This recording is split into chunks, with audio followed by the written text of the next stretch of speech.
Listen, your savings account is robbing you blind. But don't worry, I found out a way how to make my money work for me in my sleep, and I can help you do the exact same thing.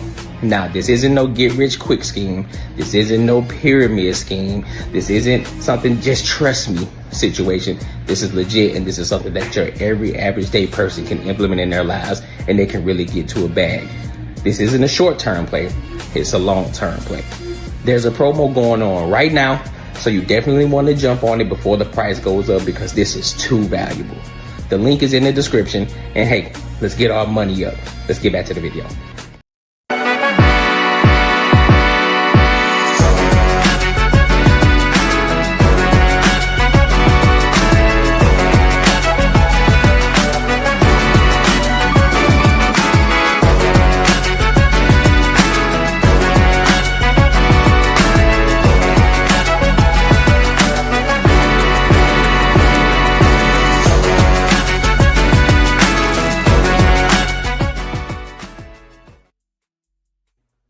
What's the word? What up? What up? What up? Welcome to another show, one of the dopest shows on YouTube, where we talk about everything under the sun as long as we get back to the money, real conversations and real solutions. I'm your host, Courtney Edgar.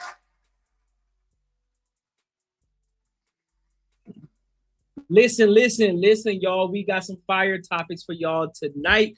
But before we tap in, make sure you like, comment, and subscribe for the algorithm, and make sure you hit the bell notification, all right? Because liking the live when you come in is going to allow YouTube to continue to keep pushing my content so more people can see the content and we can continue to keep growing this platform. All right. Also, make sure you help me reach my goals today. I got them up here on the screen. Help your boy reach his goals, his super chat goals, and the Cash App goals. All right. So invest into the platform, invest into something that you actually rock with. All right. Cool. So if you rock with me, you know what I'm saying? Drop a super chat or drop a Cash App, either or. All right, so I want to go ahead and get started. I want to go ahead and get into these topics. You already know I want to start off with what's going on with the USA, Israel, and Iran. So USA and Israel have dropped strikes on Iran. Now, I'm going to go ahead and preface it by saying this. I voted for Trump, but I don't agree with war. All right? So I'm going to preface that. But let me know what y'all think. Do y'all think this is a war situation? Or what else could it be? So I want y'all to think about it and then let me know in the comments what y'all think. So without further ado, let's go ahead and rock out.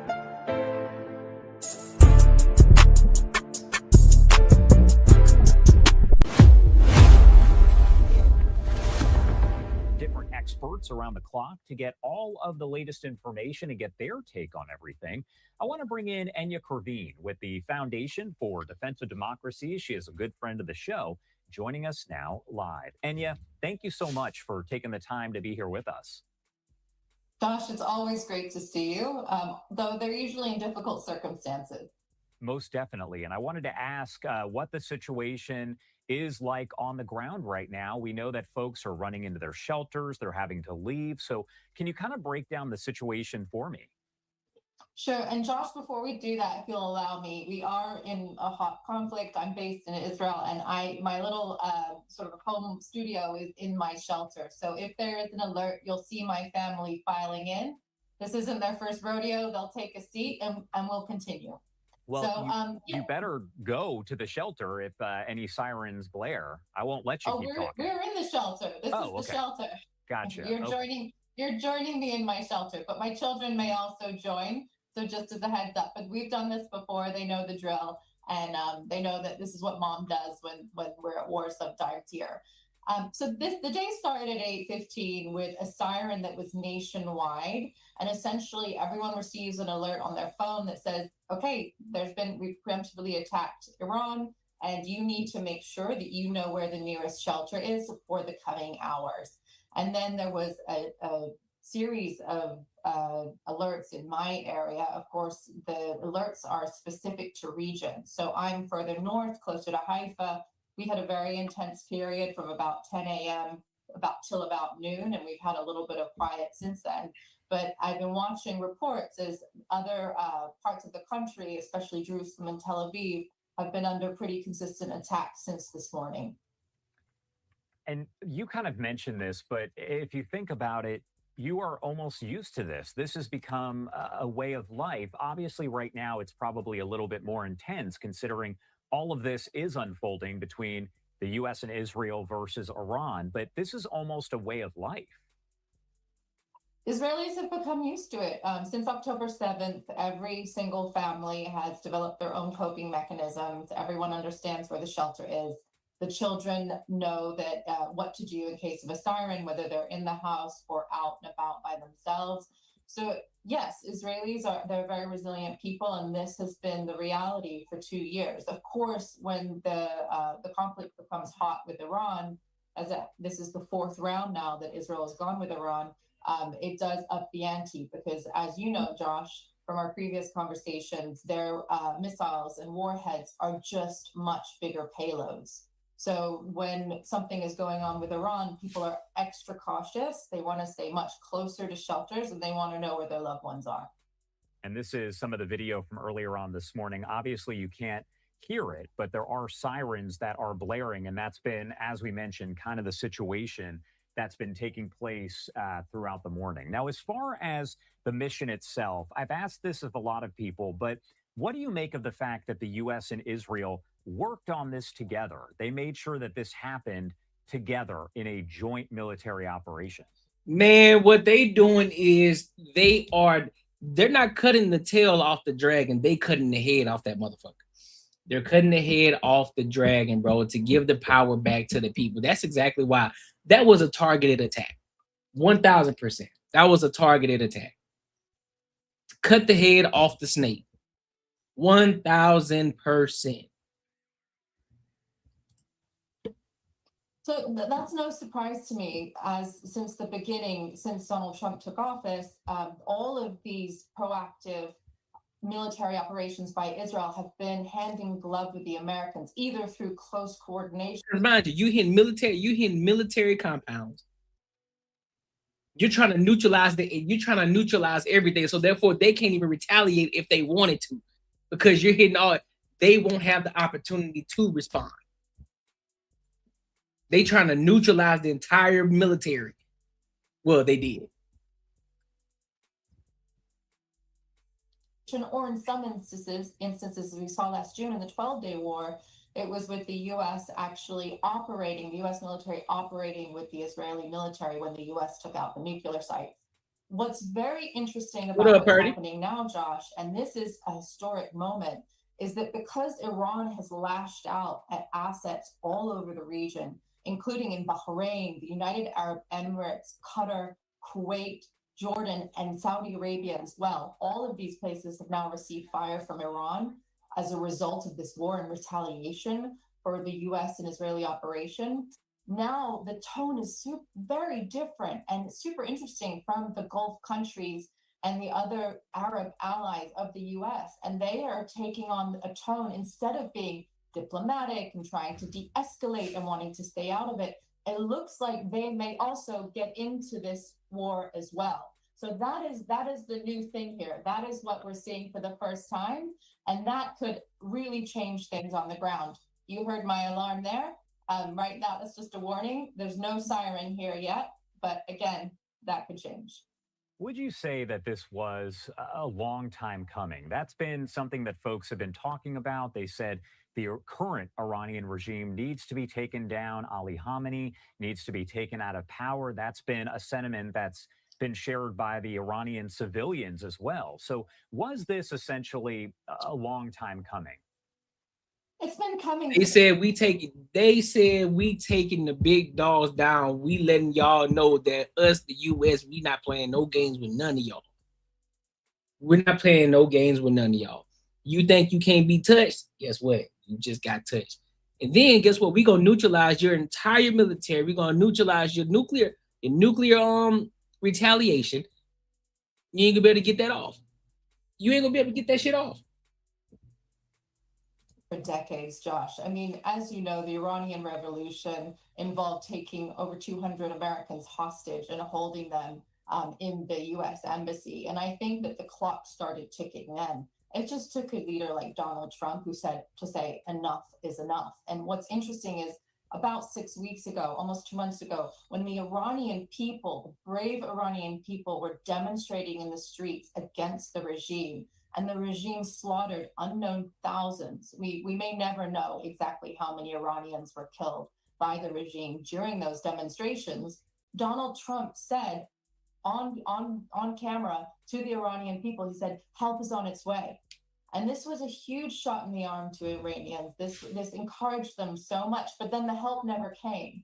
And here we are 2 months later, and people were assuming that that had been an empty threat and that Donald Trump had essentially drawn a red line that he wouldn't enforce. He said if the regime continued with the executions, the US would actually send troops to help the Iranian people, and then he didn't for 2 months. However, the whole time he was sending assets to the region, and he was trying to get the Iranians back into some sort of negotiations where he could reach a deal. Those negotiations happened last week. He did not like the results. They were set to continue on Monday, but it looks like he had decided to finally enforce that red line, to finally send the Iranian people the help that he had promised during the height of their demonstrations.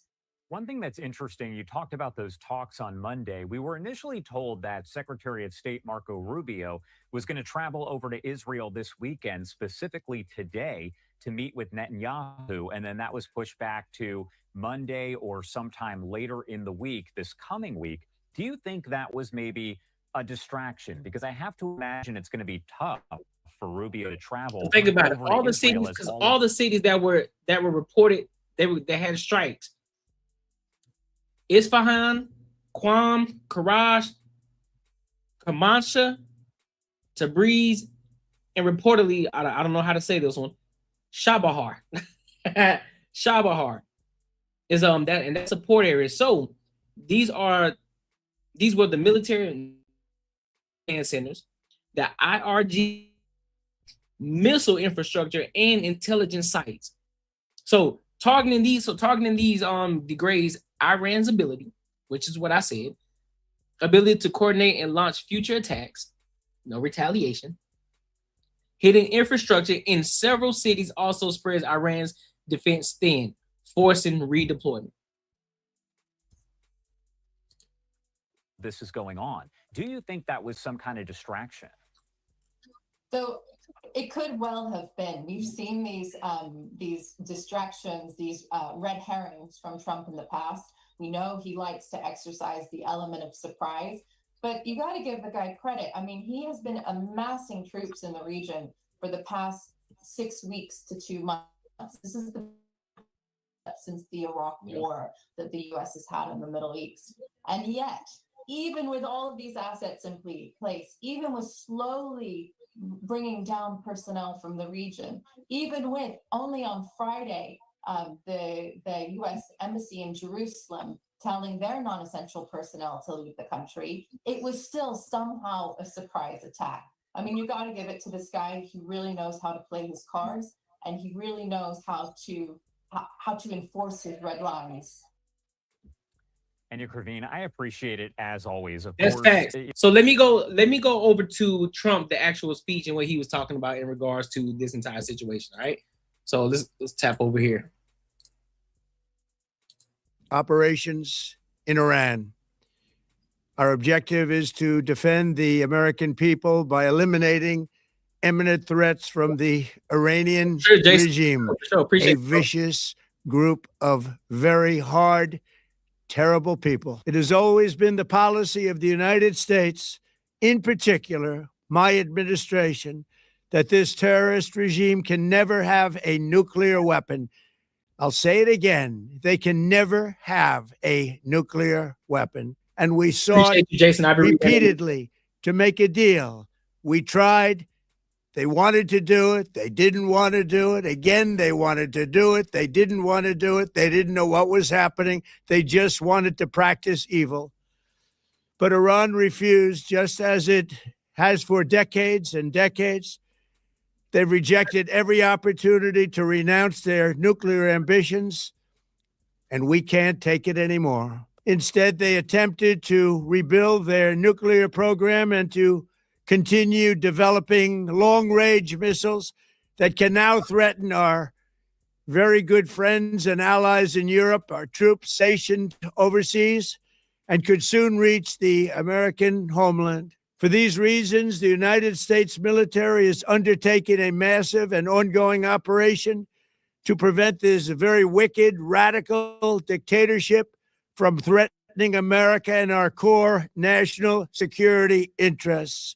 We're going to destroy their missiles and raise their missile industry to the ground. It will be totally, again, obliterated. We're going to annihilate their Navy. We're going to ensure that the region's terrorist proxies can no longer destabilize the region or the world and attack our forces, and no longer use their IEDs or roadside bombs, as they are sometimes called, to so gravely wound and kill thousands and thousands of people, including many Americans. And we will ensure that Iran does not obtain a nuclear weapon. It's a very simple message.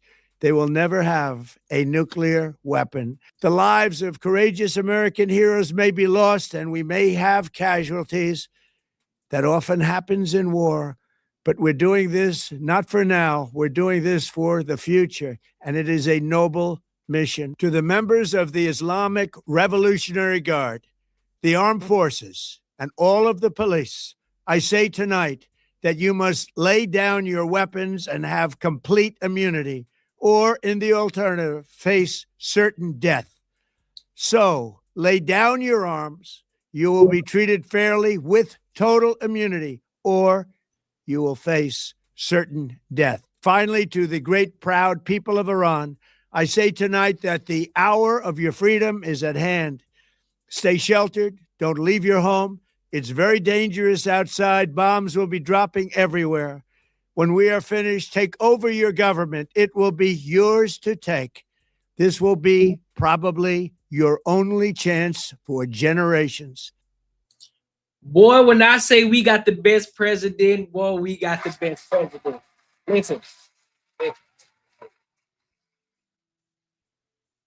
Trump is letting people know, like, listen, you can't mess with the big dogs. They act as if we didn't know that where they had all of their nuclear weapons, they act as if we couldn't just press a button and all that shit could be neutralized. And that's exactly what we're seeing. And that's exactly what we're witnessing right the fuck now. Now, mind you, at the beginning of this video, I said, beginning of this live stream, I said, listen, Trump came in with the mindset of, listen, we're not trying to start war. We're not going to do war. And I don't agree with war, right? So I understand that. But when you pose a threat, we got to react.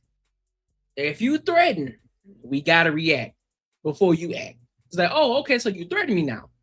Okay, so now you just inclined me to I gotta take action now. Because I don't take threats lightly. So now I gotta come at your head. And so now we gotta cut the head off the snake. We gotta cut the head off the three-headed dragon. We gotta cut the heads off. And the people of Iran, go and take your city. Go and take your city back. Go and take your power back. Because that shit's been corrupt over there.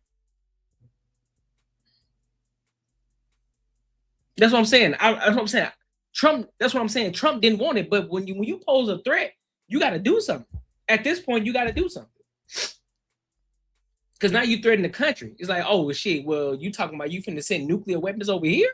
Oh, nah. Don't worry. I got something for you. He said, don't worry. I got something for you. You want to play with me? Watch this. Watch this. Shout out, hey, bro. Shout out to him, bro. Shout out to Trump, bro. Shout out to this presidency.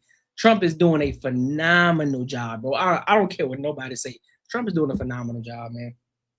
And of course, you don't have to agree just because you voted for Trump. I did. That doesn't mean we have to agree with everything that he does, right? There, so just like I said, I don't agree with the war, but I understand why it is he's doing what he's doing now, because hey, a threat was posed. Listen, we got to take action. We don't take that lightly. So we gotta do what we gotta do. It is what it is, bro. But hey, guys, make sure you like, comment, and subscribe for the algorithm, and make sure you hit the bell notification. Also, man, make sure you help me hit the goal, the super chat goal, and the Cash App goal for today. Let me read the super chat real quick. Shout out to my dog. Shout out to my dog, Jason, for the 2-ball, man. Putting money into the pot, man. Thank you so much for supporting the channel. Thank you so much. It doesn't go unrecognized. You know, I definitely appreciate it. Definitely appreciate it. All right. So let's go over here to this. I want to go over to this next topic. I want to go ahead and press over to this next topic. We finna switch gears all the way to the left. We switching gears all the way to the left. We're kind of gonna get into this relationship aspect because there's this woman named Aisha Diaz, right? I think Aisha Diaz, and she basically saying that she believes that she should be paid $40,000 to $50,000 a month if she's dealing with the guy. So I want to get the context of this video, then I'll talk about it, and I'll give my thoughts and opinions on it. All right. So let's go ahead and rock out. Because this shit's crazy, bro. I'm not gonna hold you. Shit is wild.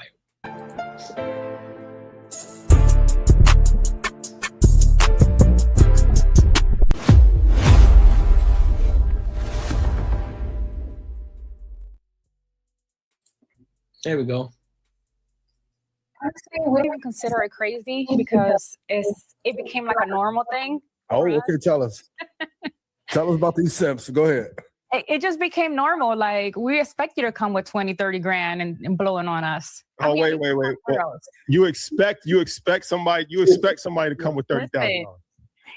If you see that's what's happening at my bar every time I work, I'm expecting you to come through with the same type of energy. Attention. Yep. So, I mean, at first it was like, oh my God, it's amazing. This is crazy. We're making this type of money. Nobody else in the world is making that type of money as far as like nightclubs, you know. And it was just such an amazing time. It's still happening, actually. But you wouldn't understand it unless you actually work it, how easy it is and how often it actually happens. It's not like one time a year. It's very often that $30,000, $40,000, $60,000 is being spent at particular one bar.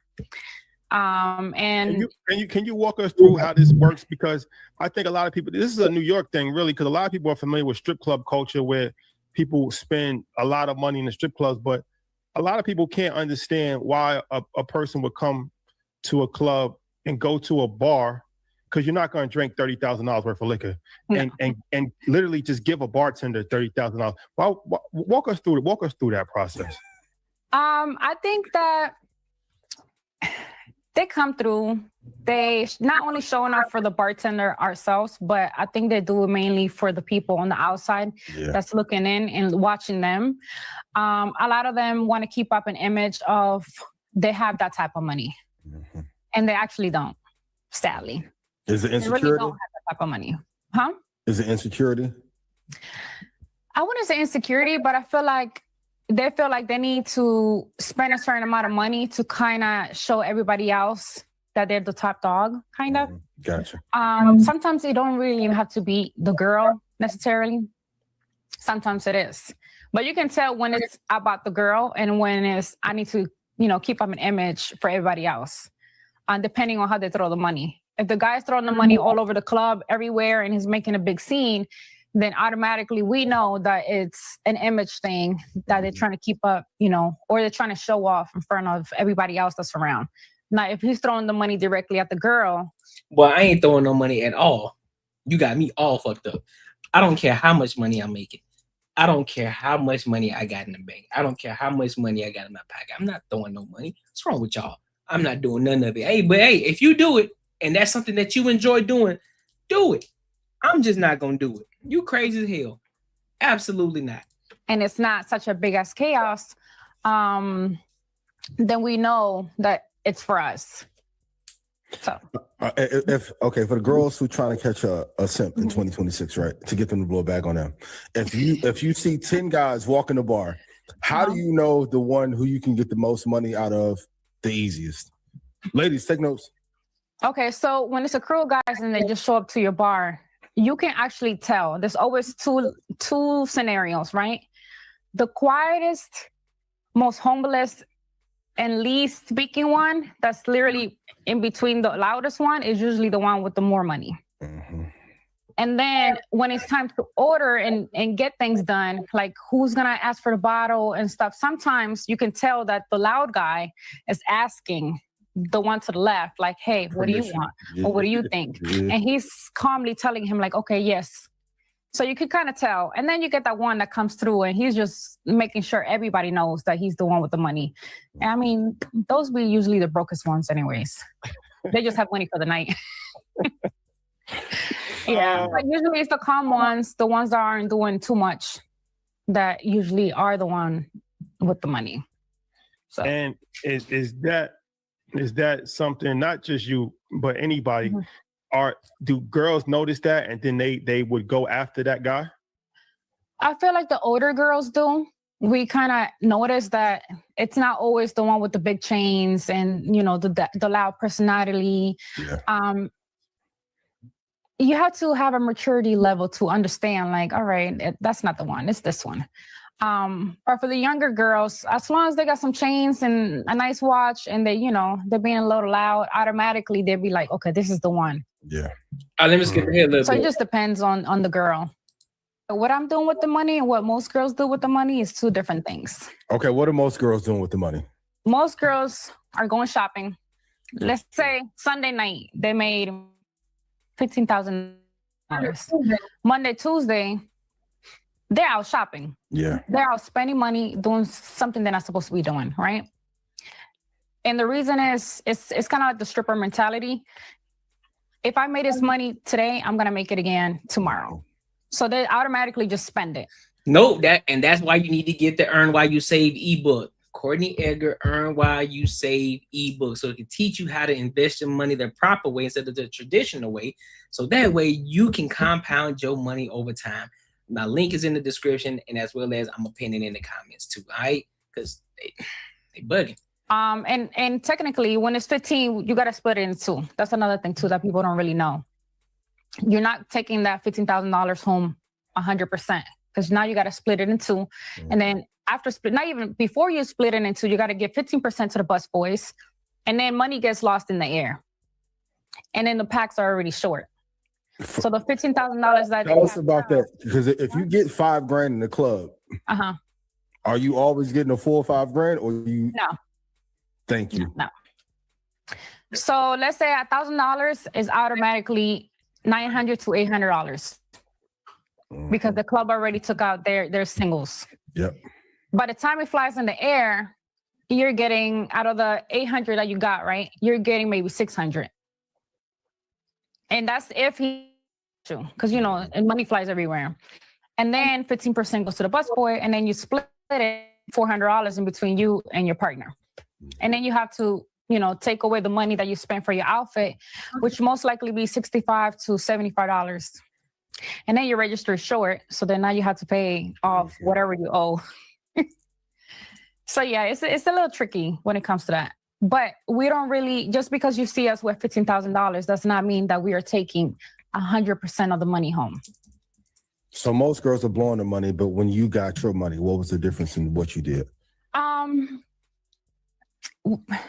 mean, I was at one point. Yeah. I'll just blow it. I'll take off for the next 2 weeks, don't work. What? Spend my money, and then when it was time to, like, you know, I need money again, I would just go back to work. I did that for a very, very long time when I was younger. Yeah. And then I got to the point where I started saving my money, and I have family I take care of. So a lot of my money actually went into family. Mm-hmm.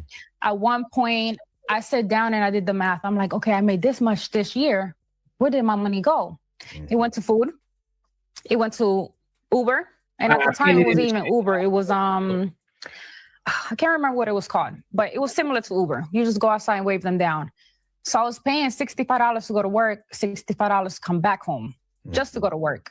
Yeah. and or even go any. All right, here we go. Let me skip ahead just a little bit. Honestly, I'm spoiled. Here we go.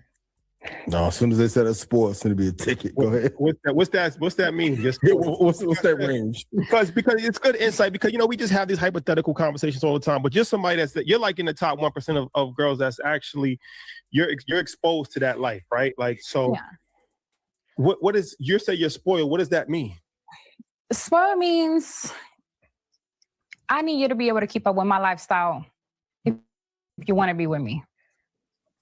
What does I'm that not mean? asking you Ladies, to pay take all my notes. Take notes, because it'll work on the simp. I have a I just feel lifestyle like I if I can expect to do it for keep. Yep. myself, you should be able to do it for me too. And if I can't depend on you to be able to handle what I have on my plate, then there's no reason for me and me and you to be together, because that means you're gonna hold me back, and that means I'm gonna have to be looking out after you. What does about love? What does that mean? Financially, what does that mean, though? What does that mean? What does that mean on a monthly? What does that mean? Roughly. Numbers Yes. Yeah. like 45, That 50. shit crazy. 50,000. So you need $50,000 a month. Crazy. What is true? I can give you the paperwork That right nigga now. crazy. Listen, I'm not saying that you're not getting it. But hold on. You got a contract? listen. You sign contract? They sign contracts? But listen, if you allow me, let's say my partner doesn't allow me to work, I am gonna look at you and say, are you paying all my bills? Because in order for me to sit down, somebody have to pay all my bills. And not just my bills. I need extra money, because you can't give me my bill money and then I'm left with nothing. Yeah. I need money to save too. You're flat. Yep. And that's honestly, that's what really becomes expensive, because my bills alone are already really high. So I want to. So let me be clear. I want to make sure that I'm being objective about this, right? Because I know there's a lot of people a lot of people have gone in on her. $50,000, man. These girls so delusional. Here's the thing, real talk. There are men out here who would be more than willing to pay $50K a month for a chick. 50, 40K. However, I'm not a fan of it. And the reason I'm not a fan of it, because none of this requires being married. I'm not spending no $40, $45, $50,000 on you on a monthly basis to maintain your lifestyle when I ain't even married to you. You out your motherfucking mind. You are out your motherfucking mind. Don't matter if I got it. We ain't doing the shaming language. Oh, well, if you bro, just say that. No. You ain't worth my $50,000 a month. It don't matter if I got $1 billion. You ain't worth my 50 mil. You ain't worth that 50 mil that I work my ass off to get. Yeah, I may look at that 50K a month as nothing, as chump change. However, that's the money I work for. At one point, nigga, yeah, I was making 50K a month, and it meant so to me, but now I'm making a little bit more. It don't mean as much to me, but it still means something to me. And I'm not just gonna blow it on some chick just because you know what I'm saying, just because you're attractive. Not happening. But objectively speaking, I understand that there are men out here who would do that, and there are a lot of men who would be able to, align with that. I'm like, all right, cool, that ain't nothing. 50 bands, I'll break bread on you. You feel me? But here's my bigger question though. Why are you expecting it though? What are you doing? Because if you got the things that you say you have, right? If you got bread, you got money, why is it that you expecting him to pay you 50K and you not using your bread to maintain your lifestyle, especially if I'm not married to you? What we doing? We skipping steps now. That's what we doing. We skipping steps. Yeah. So I need a little bit more, not just for hair and nails and stuff, but I need a little bit more because I need to be able to save, and I need a backup. Because after we break up or anything happens in between me and you lying to me? You lying? Bruh. What?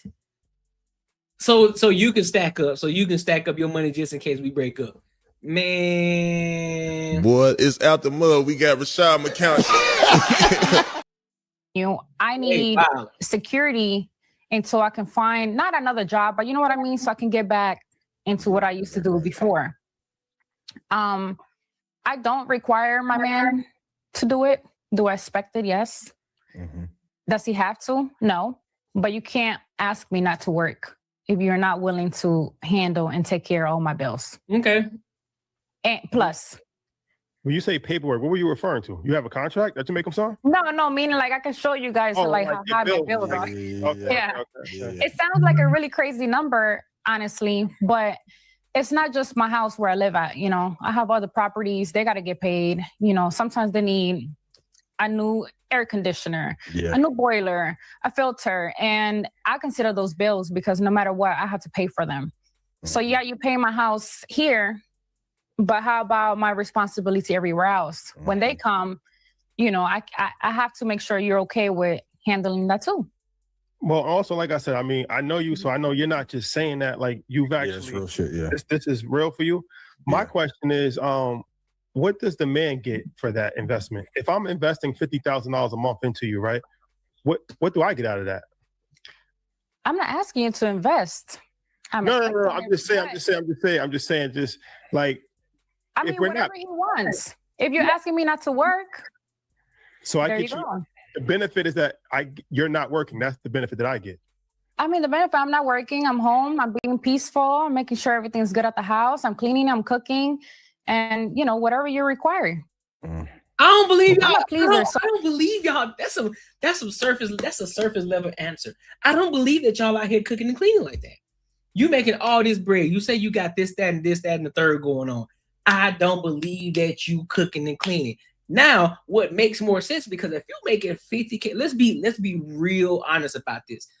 As my guy Marcus would say, let's have a real conversation. Let's talk about real life, right? In real life, you making 50K a month, you paying somebody, bro. You paying somebody to keep the house clean. You ain't doing that shit yourself. 9 times out of 10, you got a pretty decent sized home. I know damn for sure you're not cleaning it by yourself.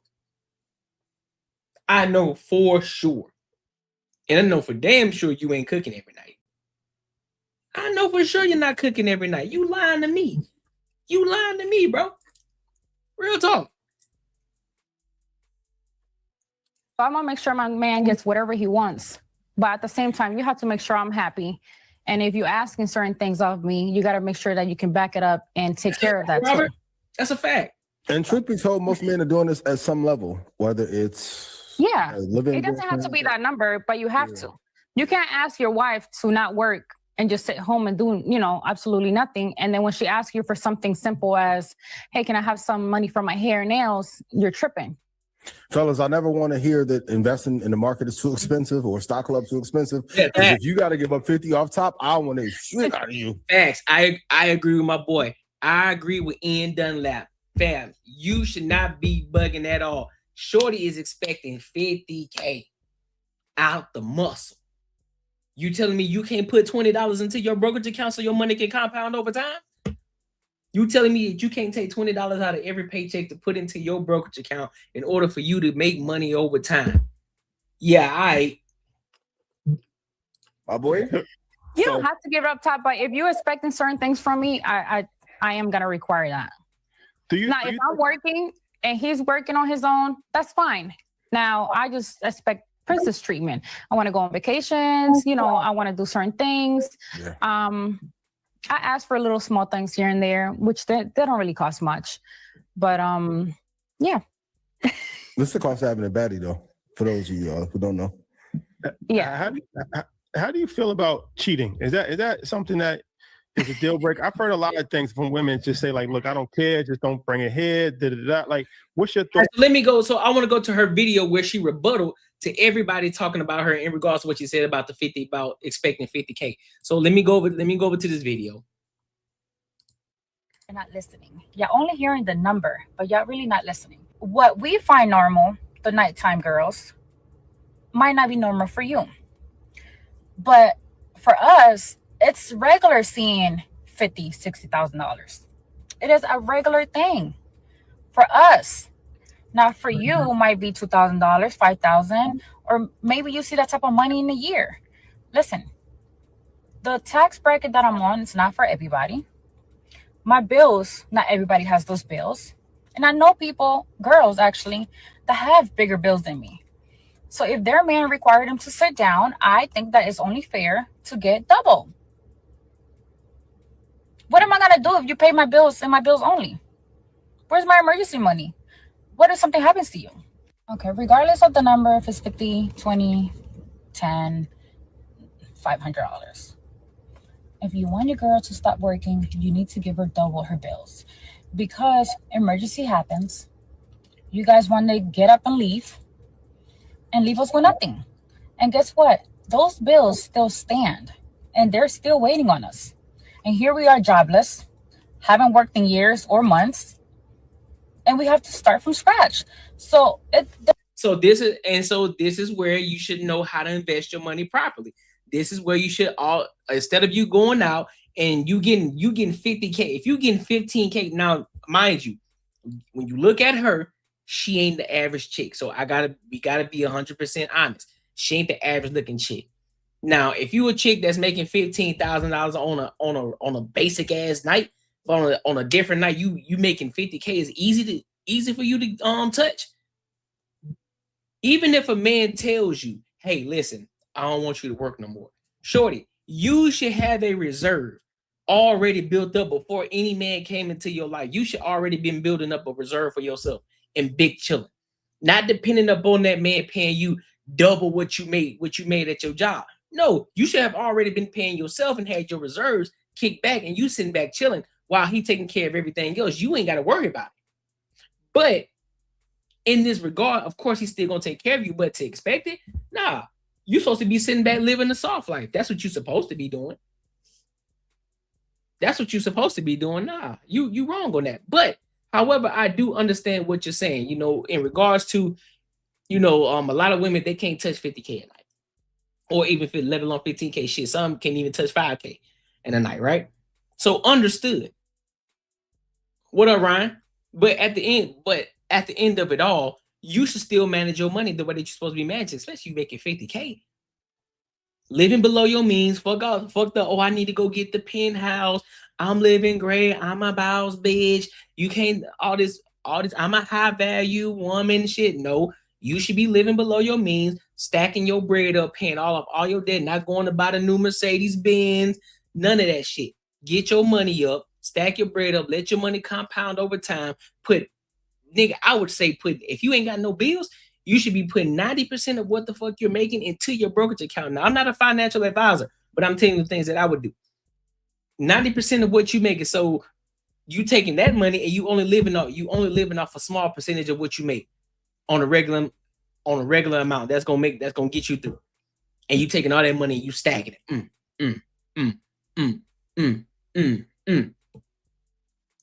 You should be sitting well over a meal quick.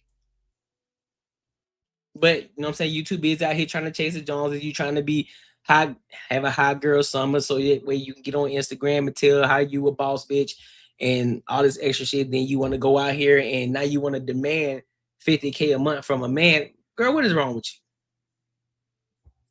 you? Get out of here, man. But again, there are some men who gonna still do it though. There's nothing wrong for a woman to want a safety net, and the safety net should be double. Your safety net should have been what you should have already been creating your safety net before you got with a man. That's the point. But hey, man, do your thing though. Do your thing. I ain't mad at you. Do your thing, shorty. If it works for you, do your thing. I ain't hating on it at all. I just know it don't matter how much money I'm making. I don't care, nigga. I don't even go to the strip club anyway. So it don't even matter.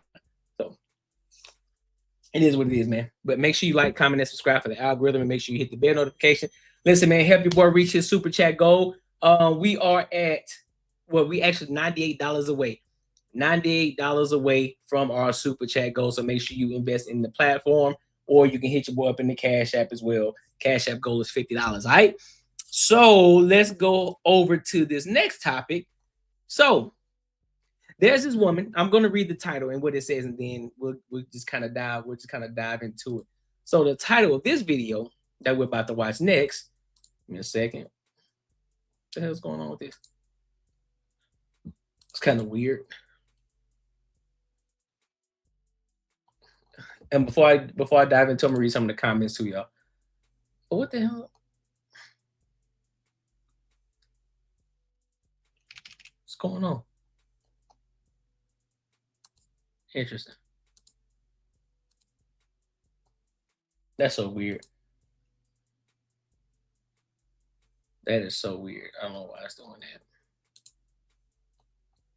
But anyway, let me read some of these comments real quick. So Walter says Trump is a dark aura leader, and Nazi evil is in power. Nazi evil is in power in Israel and the USA Templars. Interesting. To Trumpists and Bolsonaris, the world. What? Bolsonaris, the world, is fire, white supremacy, and colonialism returning. I disagree. Robert says you're right on the money, homie. Like the old saying back in the hood, go pee. Oh, hood go pee.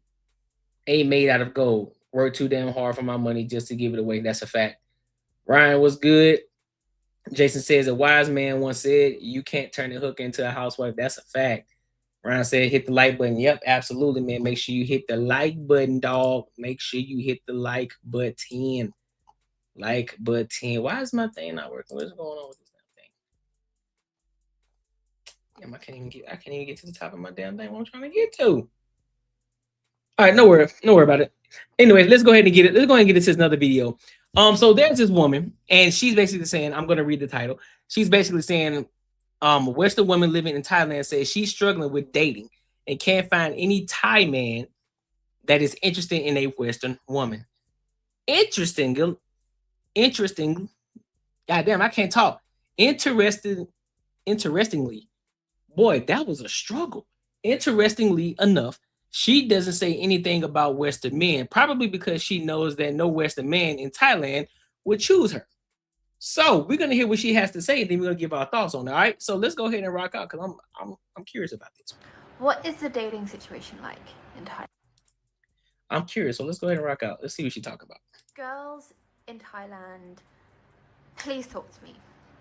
What is the dating situation like in Thailand? Because I've been here a while now, right?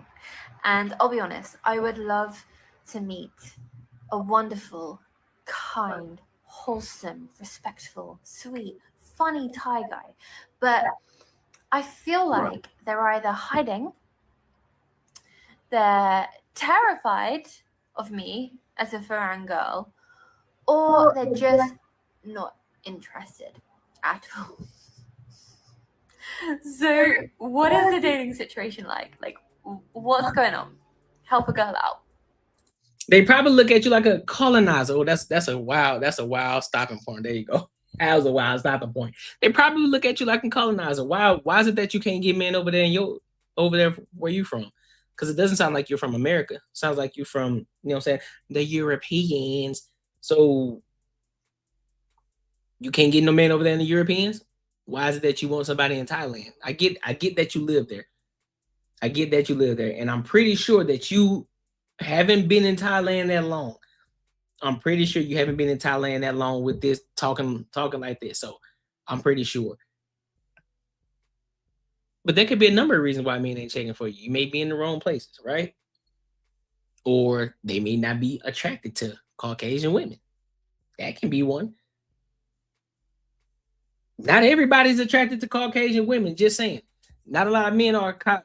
Not all races of men are attracted to Caucasian women. So that can be one. Or because you maybe because you're from Europe.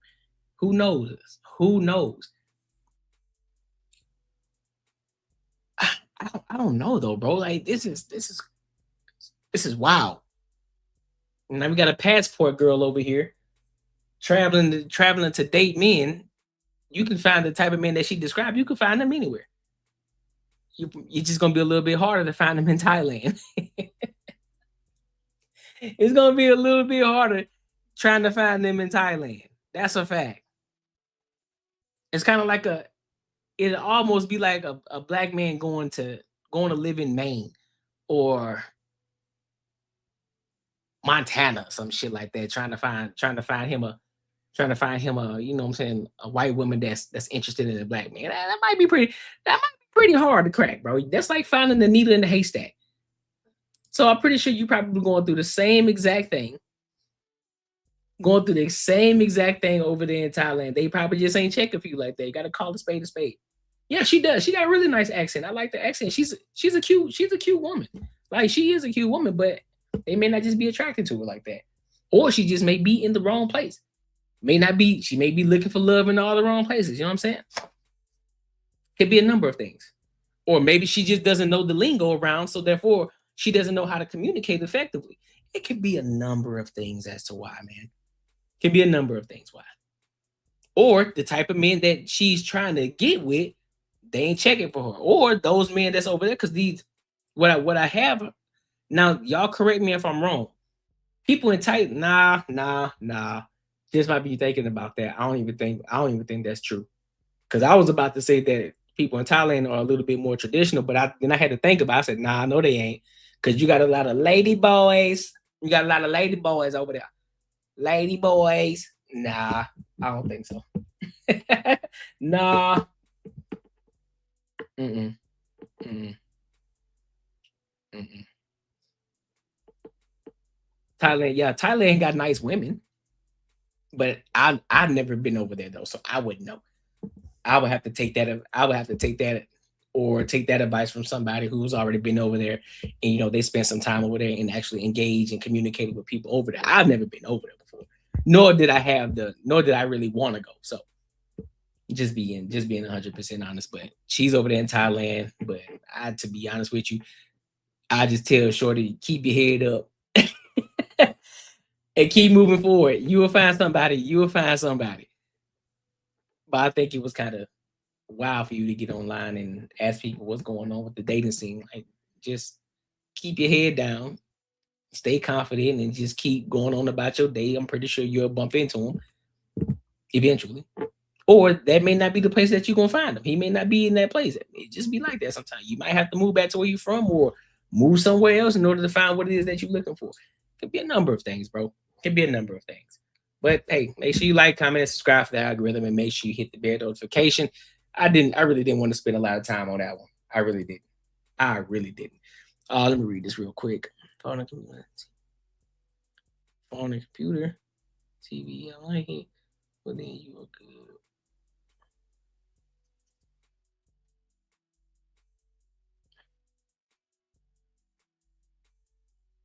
Nah, I got you. All right, so what we got? Let me read some of these comments. I don't even try. I raised my 8-year-old daughter alone. I can't date. Yes, I wouldn't put it like this. I wouldn't recommend it. I think it'd be a lot easier for you to find somebody, Jason, than if it was vice versa. If you want me to be 110% honest.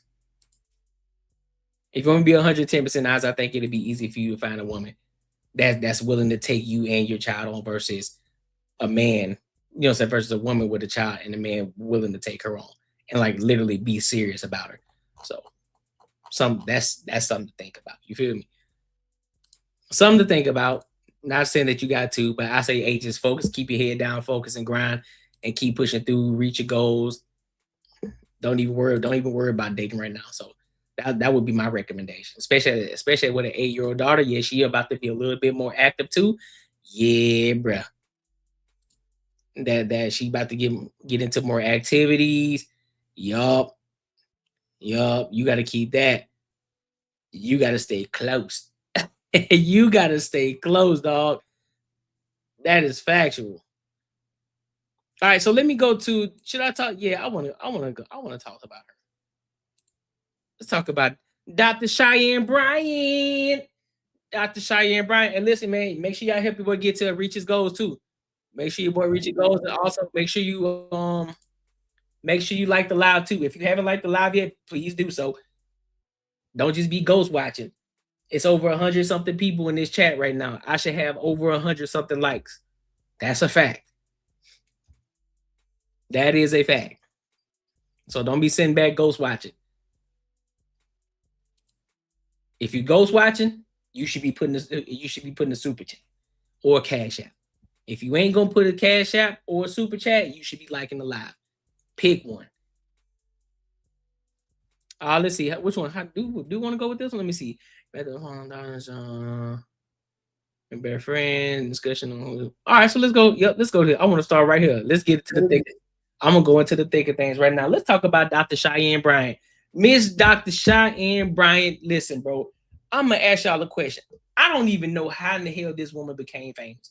I'm gonna be 110% honest with y'all. I don't know how she became famous. I don't know where she came from, where she popped up from. All of a sudden, she just hit the scene on Cam Newton's podcast, and she been on other podcasts and saying shit.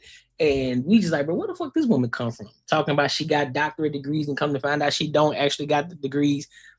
It's like, hey man, what we doing, dog?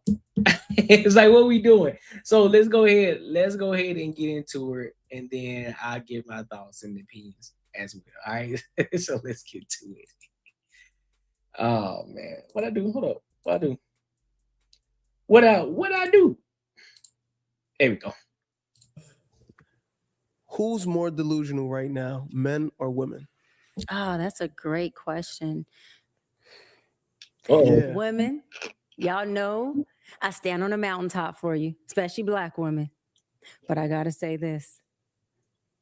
I meet better men nowadays than I meet women.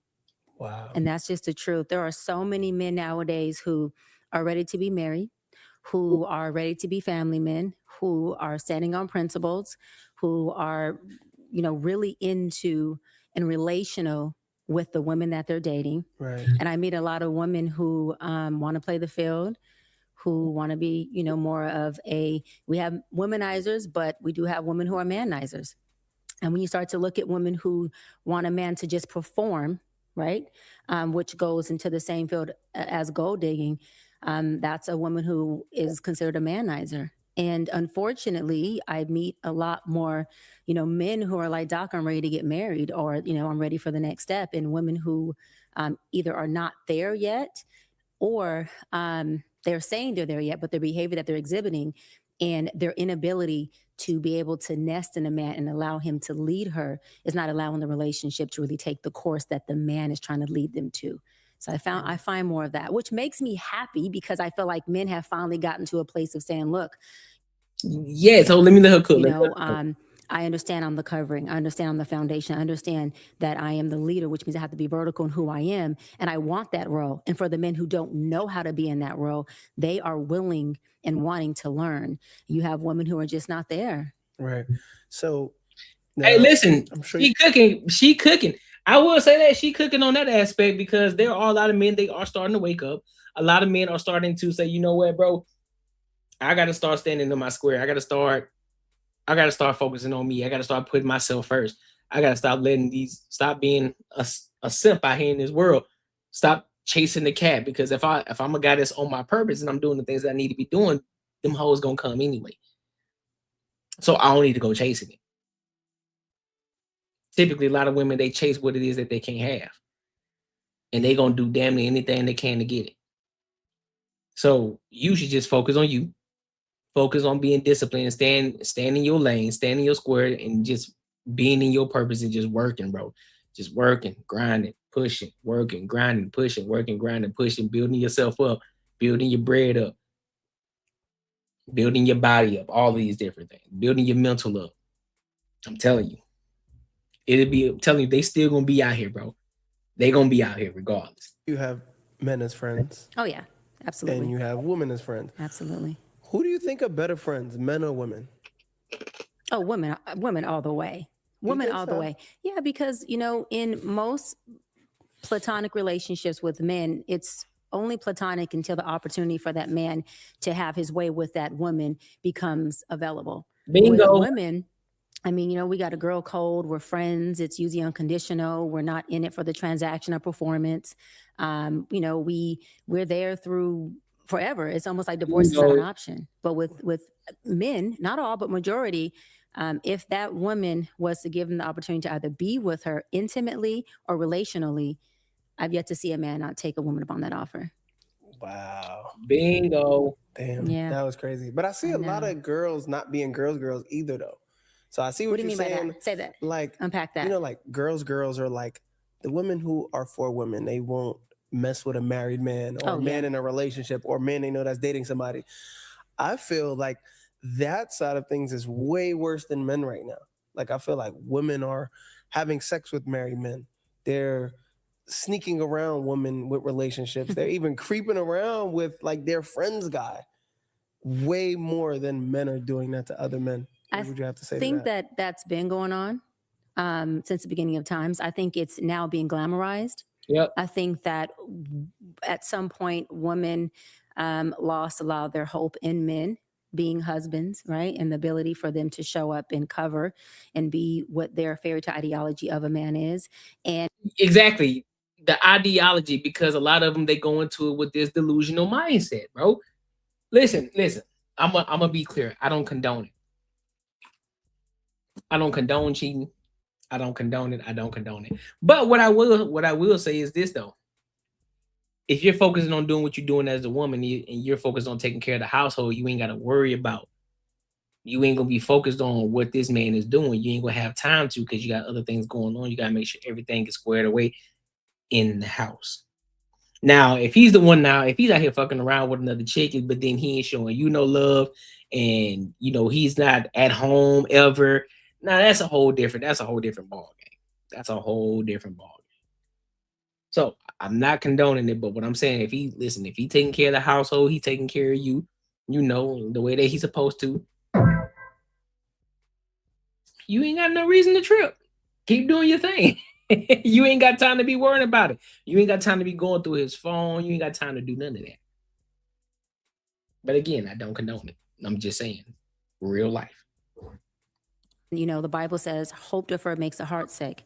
And so when the heart becomes sick, you have folks who start to behave and act in ways that exhibit sick behaviors. Those sick behaviors are what you just mentioned: sleeping with married men, not respecting the sanctity of marriage, not respecting commitment, not respecting that this is your girlfriend or another woman's man who's not yours. And if a man can be taken from a woman, that means that man was never that woman's or anybody's to begin with. And who wants somebody who is nobody's? Because that means he'll never plug into you. Someone who's plugged into something, just like an outlet, they don't have the ability to plug into something else. And so if a man can plug into me while he's with her, that means he's never been plugged in to begin with. And his ability to do so is not predicated on how beautiful I am. That's arrogance. And women have to stop being that arrogant and delusional, the word you just used, to think that their WAP or their looks or their cooking or whoever they are, how they show up is going to be so different that it convinced this man to be a man he's never been. That doesn't happen. Women don't change men. Men change when they are ready to change, if they ever decide to do so. Wow. So what do you think it is inside of women that allows them to be a side chick? Yeah, that's a self-love deficit. A self-love deficit. That's a daddy issue, a parental issue. Hey, David, chill out. Chill out, bro. Chill out. What the hell?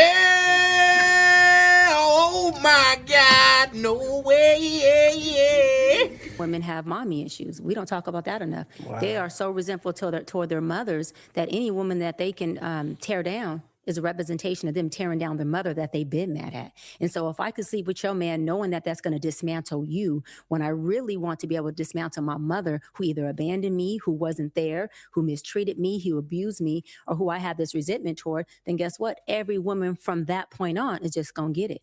And it's unfortunate because we blame women's bad decision making, right? Or they're misbehaving on daddy issues. But we don't talk about how there's mommy issues that women have as well. We always put mommy issues on men. Yep. But when a woman has resentment towards her mother, because again, they felt like the mom didn't show up in a way that she should have, then that woman has it out for other women. And that's easier for her to get into positions of being second. Also, daddy issues, right? If she's never had a father dote on her, love on her, and choose her, that means that any choosing that she gets for her is what? Valid.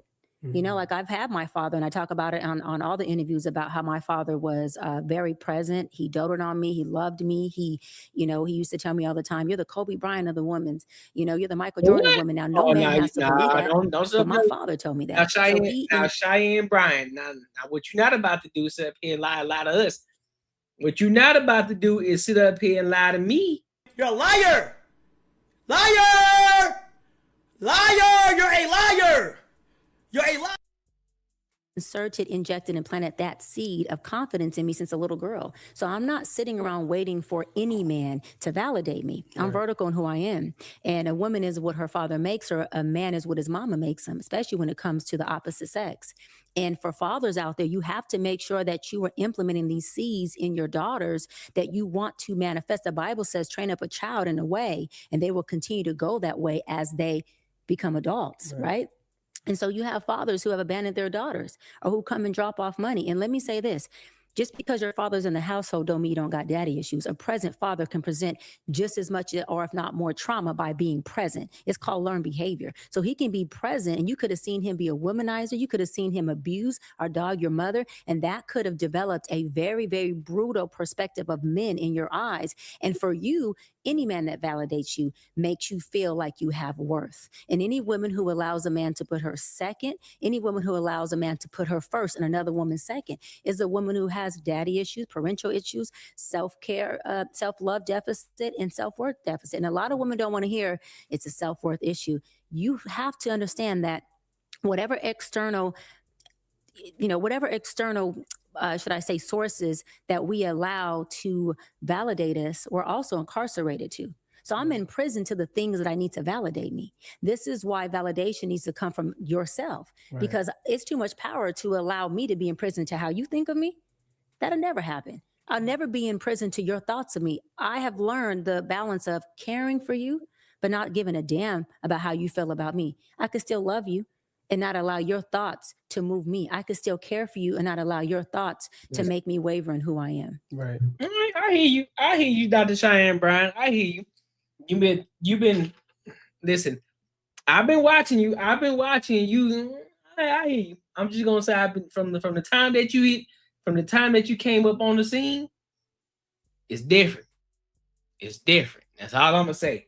But I got you though. Good stuff. Shout out to you.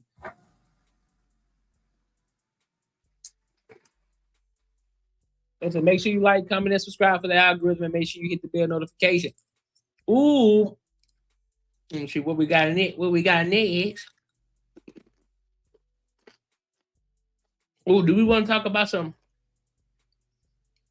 All right, I'm gonna let the chat answer. Do we want to talk about Rashard McCants?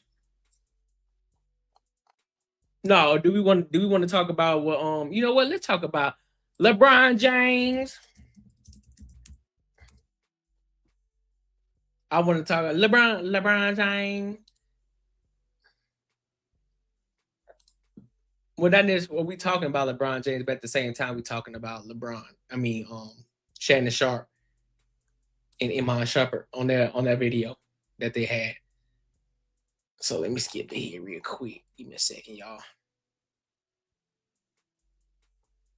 I gotta find my part. What we talking about? Is that what we? Let me see. Give me a second, y'all. Give me a second. Hey, I appreciate you for that super chat. I'll be reading it in a second, bro. Let me find this real quick. If my mama was there, it had. Give me a second. Shit. Like, you know what I'm saying? Like, if you process it like that, you process it like that. But it's like, collect it. And collect it. There's approaches that, for me, is love. Like, every week or so, 2 weeks, whatever, it's like, we're still doing the job. And then he accepted my life because I'm like, gee, I ain't gonna lie. Sometimes ESPN call me, FanDuel might call me. Y'all realize how much better it is to have some man do this 365. If he got hey man, I need you to bring 7-8 outfits with that one. Spiritually, he's a lamb. You know what I'm saying? He's serious, standing on his toes. But it's like to have that family base right there in. And they all live like close proximity to him. He got them all. I was 90, 93. What you getting accustomed like? Nah. You know what I'm saying? Like, that's what I didn't get. I'm like, CP say he's gonna retire. Give me a second. I'm trying to find it. They didn't work out in Houston. They trying to figure it back out. I get it. Let me go to the Kawhi chat. to the fold. Let me go down to the comments and see where it started. I'm pretty sure somebody put the timestamp in there. Let's see. And this is why, listen, this is why I like doing the show too, bro. Just because I can do this shit how I want to. Everything don't always got to be so. Because y'all kicking it with me. Y'all in here kicking it with me.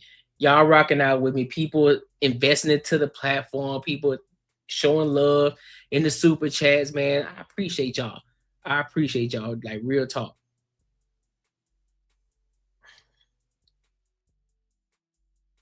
$6.50 and I'm done. Let me see. Here we go. I ain't never. Yeah, dude don't ask for help. He don't. Yeah, even in them last couple months, man, it was like hard to help him.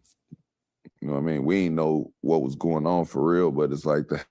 Okay, so that's what he talking about his pop. We thinking we doing. We just like, yeah, dad, like you can ask. All right, so he talking about pops right there. So let's go.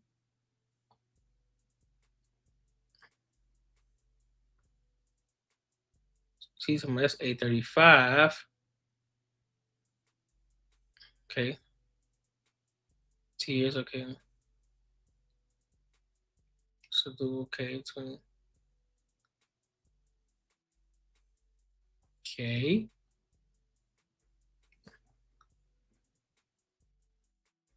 They talking about the father.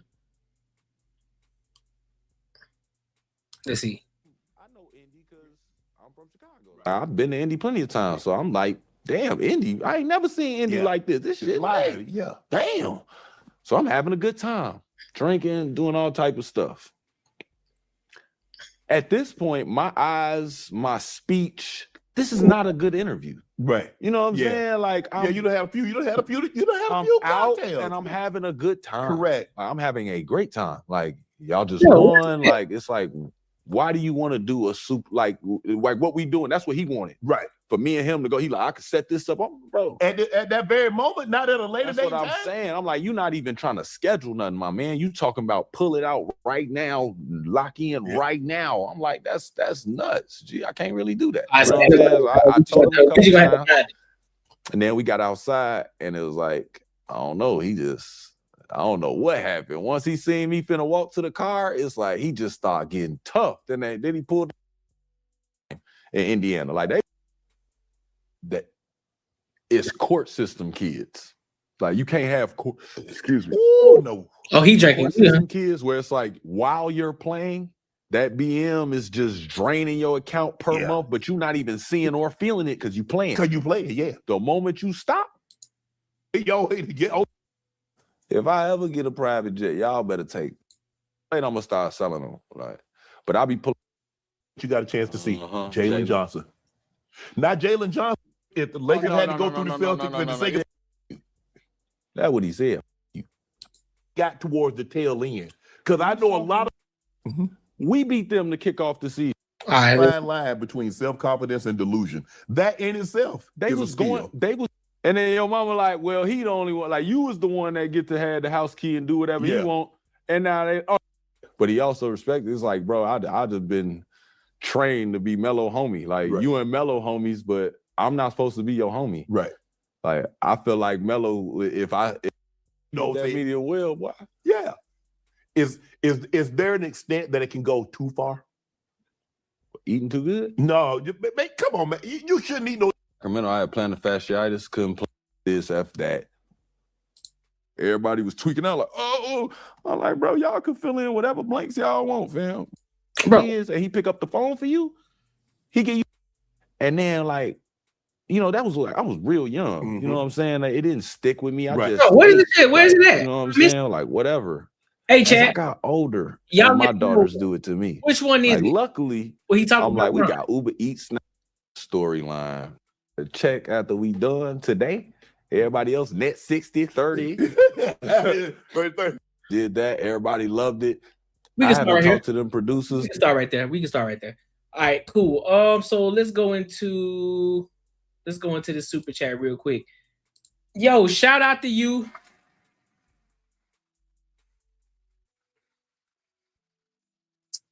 Martial Law for the $5 says, like Kevin Samuels said, women cheat, men exercise options. That's a fact. That's a fact.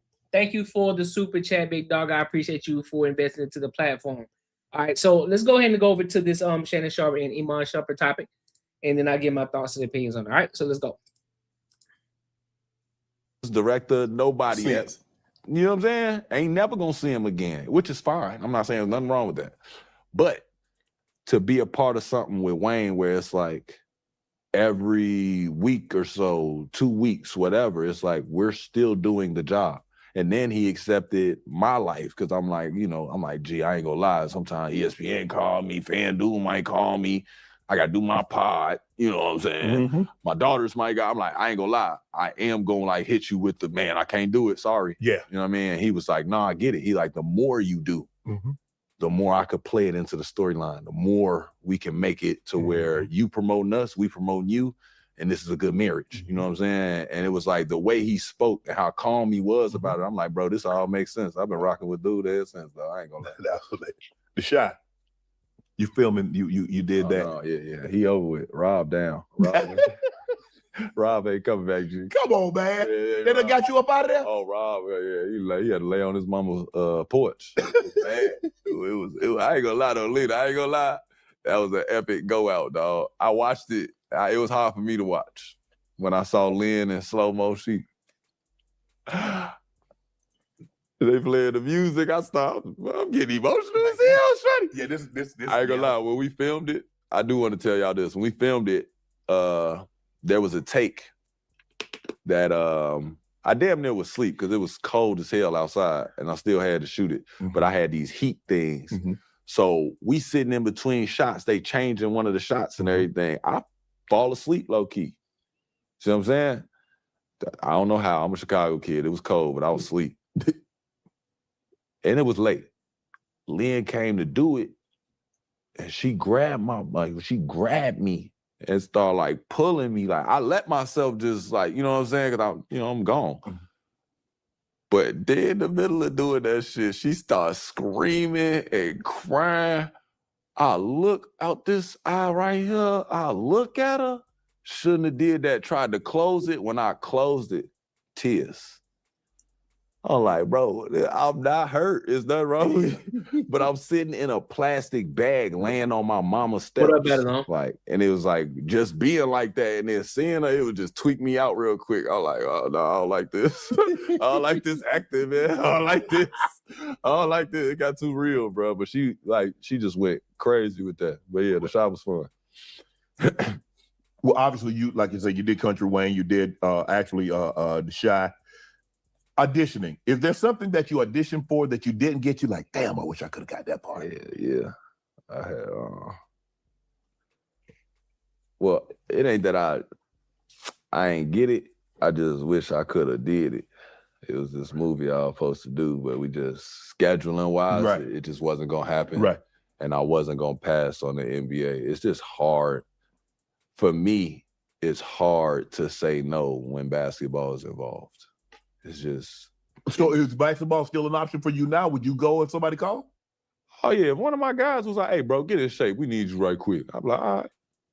That's why I didn't retire, because I ain't gonna lie. They gonna mess around, do something cute in that, they ought to let Dame shoot. You know what I'm saying? They gonna do something cute with that All-Star game. I'll be, hey, Shreddy, let me get it up. Let me get it up. They gonna bring the old timers back one time. Man, let me get it up. But I'm gonna get in shape. I ain't gonna tell nobody. I'm gonna get in shape though. Like, I ain't gonna come out there and be bogus. I don't want to be fraud. Right. I want to really show and prove. Is there any actor that's giving you great advice on set? It says, man, you know, we think you're good at this. We think you got a future in this. If you just do X, Y, and Z. Where are you on the reality TV? You do reality? Like and it be stupid shit. At that very moment, not at a later date. That's what I'm saying. I'm like, that's now how you doing exactly what I did. That's how I went through my head. Like, bro, you were just my friend. Like, they were showing me love. How much money I had. I just thought what I got in Bank of America. You know what I'm saying? Sacks. Yeah. Sacks. But I'm like, 3 of y'all came in looking like twins. Yeah. You pay both. Oh, yeah. And she go get them. And she go get a nice one too. Yeah, but it's like that's what I'm saying. It's all the talk. What have you learned about money that you didn't previously know? It's a good one. My favorite thing that money do is make somebody shut the fuck up. I never knew money could do that. Yeah. And it in a lot of ways, like not on some like you talking and I throw some money and it's like, oh, I won't say anything ever again. Right. But it's like money is like I had this friend that was like complaining about some shit he had going on. It was some shit he had going on and it was valid, but I was in the middle of watching something. So it became an annoyance that you telling your story about whatever this is and how you needed this money and it was supposed to come through and woo. Well, I sent him that money and he shut the fuck up just like I wanted. And we finished watching the show that we was watching. But he literally, cause it really was a problem that arose. Right. But I'm like, with me, people always say money ain't everything. Right? Mm-hmm. You hear that growing up because they trying to humble you. Mm-hmm. Yeah. Money ain't everything. But then in all situations in your life, all of it take money. Can't live in your house without money. Can't eat. Can't take care of nobody. So you damn sure can't be a man. You a boy at this point. You ain't got no money. You're a boy. Transportation. Mm-hmm. Education. Mm-hmm. Shit is all money. So it's like when they say money ain't everything, I just be looking like, I think that's what I learned about money. It'll tell motherfuckers to shut the fuck up, and it really is everything. I love the access that it allows you to have. Mm-hmm. The thing that I can do for other people, like my family. That's what I'm saying. I think once you get to a certain point, because the people that's on the bottom of it, and let's be clear, you're never supposed to love money, meaning you would do anything for money. You're not supposed to have money like that because money is a tool, right? But when you in the midst of shit, when things are going on in your life, it's hard for somebody who's already chilling. They've already gone through the mud. They didn't already gone through the mud. They went through the hardships. They went through the hard times and they made it out. They made it to that other end, that light is at the end of the tunnel. Now they're chilling. Now they got options. Now they're taking trips. Now they able to breathe, exhale, and enjoy life. Man, you try to tell somebody some shit like that who going through it, it's like, man, bro, that shit sound good. You tell them, motherfucker, man, money ain't everything. Man, that shit sound good. That shit sound good, but what it looks like right now, the way that you live in your life, it look like it is everything. You do what you want to do. You got the options to do whatever it is that you want to do. You know what I'm saying? You can come and go as you please, so to speak. Like money's not an issue for you. And that's how some people look at it. But in reality though, money isn't everything, but it should be used as a tool. It should be used to get you out of debt. It should be used to help you invest your money to build wealth and create wealth. It should be used to help others get out of situation, meaning helping them create jobs, putting them in positions of a better world and in a better situation overall, letting them be able to eat with you. You know what I'm saying? That's what that's supposed to be for. But the people who just, I just need it. That's why we had this conversation on Badger and Barter yesterday. And I'm like, bro, if you already got $1 billion, mind you, $1 billion, we ain't talking about 2 mil, 3 mil, $1 billion. There is nothing on this earth that you cannot get. There's nothing on this earth that you cannot get. So why is it that you need to go and get another $1 billion if it was offered to you? At this point, it's either one of the two things. One, it's about passion for the thing that you love. Like, man, I don't even want the money. I'm good. I'm just gonna do it for the passion of it because I love doing this shit. Or it's showtime. Because once you've already you've wasted a lot. I ain't gonna say wasted. You've used a lot of your time in life to get to where you are already to get to that billion. You think they want to waste more time to go get another $1 billion? It's like, nigga, what? Nigga, I can do the same thing with this $1 billion that I'll be able to do with 2 bills. So I'm good with the 1 bill. I'm straight. I'm good. I don't need that. Like, I'm good. I got $1 billion. I can do anything I want. I can buy what the fuck ever I want to buy. At any moment. You got $1 billion. So that's what I'm saying. I don't think motherfuckers are going, just like when Marcus asked me, do I think LeBron James would take $1 billion? If LeBron James, in 23 years of hooping, if he was to retire and they said, listen, bro, we're going to throw you $1 billion if you come back for another 2 to 3 years, that nigga ain't coming back. Once he's gone, bro. He ain't going to pull a Brady. He ain't going to pull a Jordan. When he's gone, he gone. And he gone for good. That's a fact. It's a fact. Family, I can take care of my family. I mean, I don't really buy myself a whole lot of stuff. Yeah, you know, run out. You run out of shit to buy. Yes. And after you've had a Ferrari or a Lambo or a Rolls or a Bentley or a Range or no Ferrari, you fit in a Ferrari. Yeah, I did. Not a long time ago. My hips done got too bad. That's too low on the ground. That's too low on the ground. That was 90, 93. What you getting a custom like Shaq? Nah.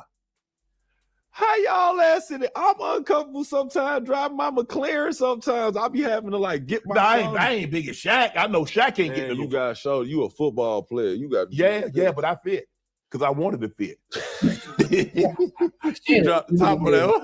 No, it was a hard top. It's 5'20". You hard top. You remember the one Jordan had, the black one? All right, if the Mike had it, I get it. Why you got it? Yeah.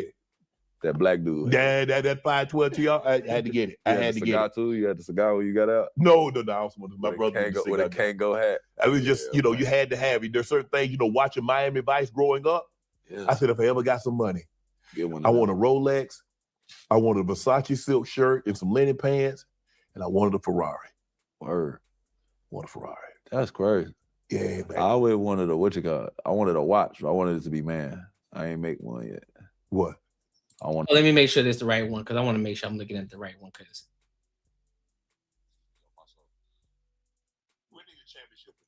all right, there we go. That's the one. That's the one I'm looking for. I'm gonna let him say his part, then I'm gonna skip ahead to the LeBron James part. To make a watch. Oh, you want to make your own watch? I forgot what watch my dad. My dad had this watch that somebody gave him. He didn't want it, and I was annoying the shit out of him. I was annoying the hell out of my daddy. I'm asking him about his watch, then talking about the other watch, and then talking about the flaws of the watch. Yeah. And he was like, well, why don't you just make one? I'll wear that one. Yeah. And that shit kind of just stuck with me. So Yeah. It was like all the things that I had coming when I first got in the league, that's what I used to buy, watches. Yeah. But it was like, it took me a while to even realize that that's where it came from, but I love watches. Yeah. Like, I don't know why. And they don't got to do it. And so listen, another milestone for me. I said this early on in my YouTube career. And early on when I started making YouTube videos. I'm talking about when I was at like maybe 100 subscribers, right? I said YouTube is gonna buy my first Rolex. And I'm still gonna hit that milestone. YouTube is gonna buy my first Rolex. And I'm not talking about it's gonna buy my Rolex in the sense of, oh, I just barely got the money to buy it, and so now I can buy it just because I can get that milestone. No, when I get it, that means we up. Just know that means we up. When you see a rollie on this wrist, and you don't see nothing else change, I'm just gonna pop up one day, and I'm just gonna be, and you gonna see that rollie on the wrist. Just know we up. Just know we up. Much like sometimes it could just be a plain Jane watch. Well, that is what you got on right now. No. That's why I see it. Not this one. Yeah. You know what I mean? Because this one is a shut the fuck up watch. Yeah. This is right. Shut the fuck up talking to me, gang. This is I walked through the back. I definitely walked through the kitchen here. You were an early investor in Uber. You got it and got right up out of there. Come on, Sean. Don't say that, Sean. Soon as I seen it was making a little money, I got up. Sean, you got to hold on to that for at least 20. Nah, I ain't know nothing about nothing. I was broke. They gave me some money. Somebody said something about that. Uber is easily disrupted. That'd be a bad bet. If you do, I mean, it better be for a quick minute. That's not a long-term play. Uber is not a long-term play at all. It's not. Sounded to me like you remember Rent-A-Cab? Yeah. And what movie was that? Baps? And Baps. The man, they basically was talking about Uber. Mm-hmm. What if you could have a private driver whenever you want? Mm-hmm. It was like phone a cab or some shit like that, whatever. And when I heard of Uber, I'm like, that's kind of like, yeah. And then I'm like, but wait a second. You know what I'm saying? I'm like, man, let me put a little money in there. So I put a little money in there. That shit flipped about 2-3 times. Well, I took that money out so quick and bought some. Why'd you leave a little bit in there? Yes. Because I thought it would drop like the rest of everything else. But you had done made your money. Even if it did drop, you just take I still made my money. I'm saying. I just didn't make it as much. Yeah, yeah, I'd have cleaned up. You know what I'm saying? That's like, they was about to do about Bitcoin. I'd have glowed up too. Just didn't know shit. I had an opportunity to get in Bitcoin, but I ain't know because I'm not tech savvy. So to get into your wallet, I'd have never been able to get in my wallet. I'd have never been able to get into my wallet. And I had an opportunity to get into it. I think it was like $500. It was like $500 a coin. And the dude said, because I know you, I'll let you get in at $500 a coin. And I give you an opportunity to get like 15,000, 20,000 coin. I said, bro, I appreciate that, but I can't. I don't know nothing about it. That's smart. Listen, that's smart. Just because people telling you that it's a great move. I ain't got battles on. Listen, I don't have the Rolex yet. Oh, but trust me, when I do, you gonna know we up. When I do have it, or maybe this is just a you congratulating me before it happened. You know what I'm saying? You already putting it out there because I already done put it out there in the world. I'm gonna get this. YouTube is gonna pay for my Rolex. 1,000%. It's gonna pay for my Rolex. Oh yeah, you better believe it. You better believe it. And I'm gonna rock that bitch too. I'm gonna talk about it that one. The day I have that Rolex might be my most motivational day. Might be my most motivational day. You might even get a tear come out my eye that day.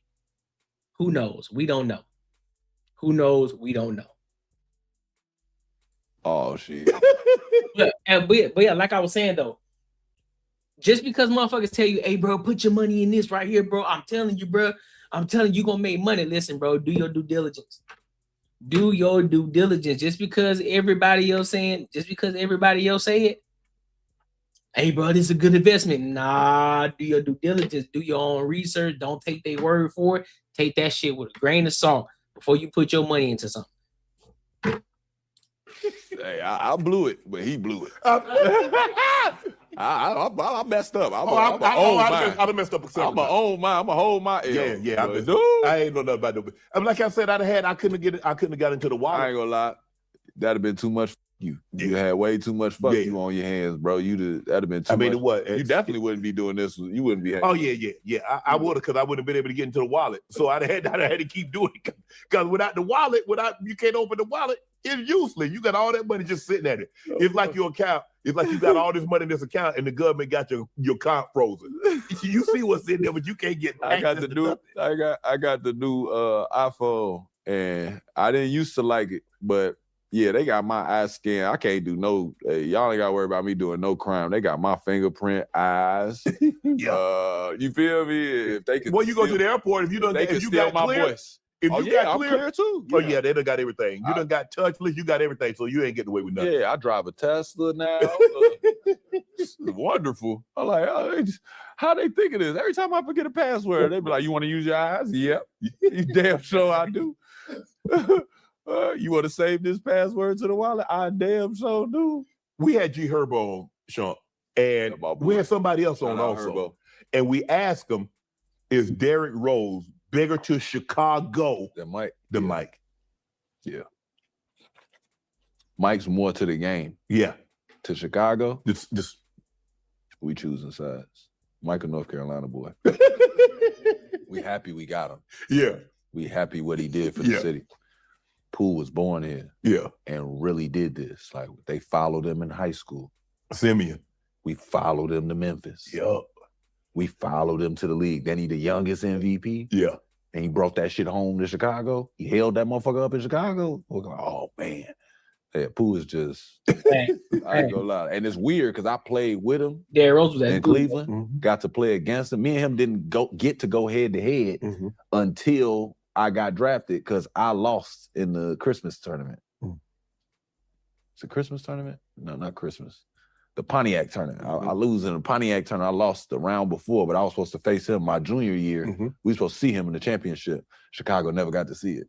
But it's like everything about Pooh was Chicago, Chicago, Chicago, Chicago. We got to witness it, see everything.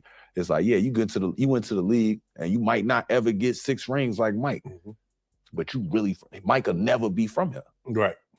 You know what I'm saying? Like it'd be raw as hell. Like people don't realize like when Pooh, even when like if he wear a 150, you know what a 150 is? A $150 hat?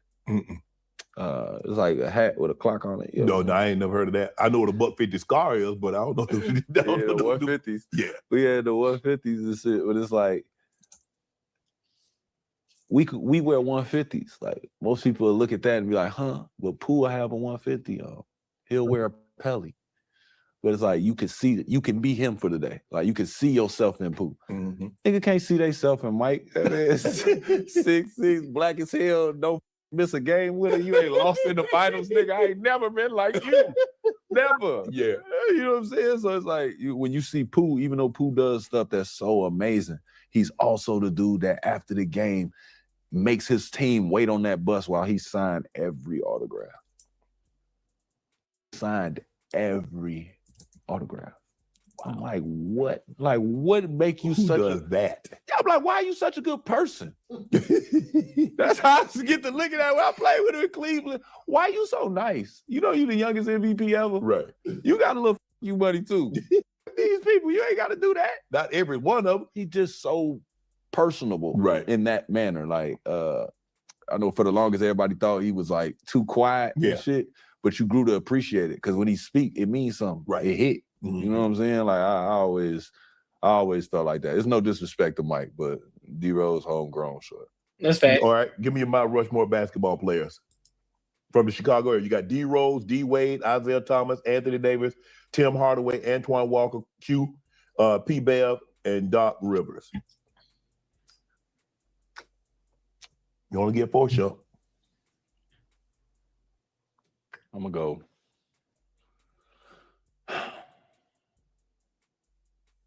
I'm gonna go IT.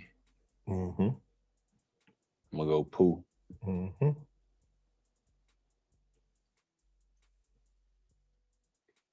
gonna go D Wade.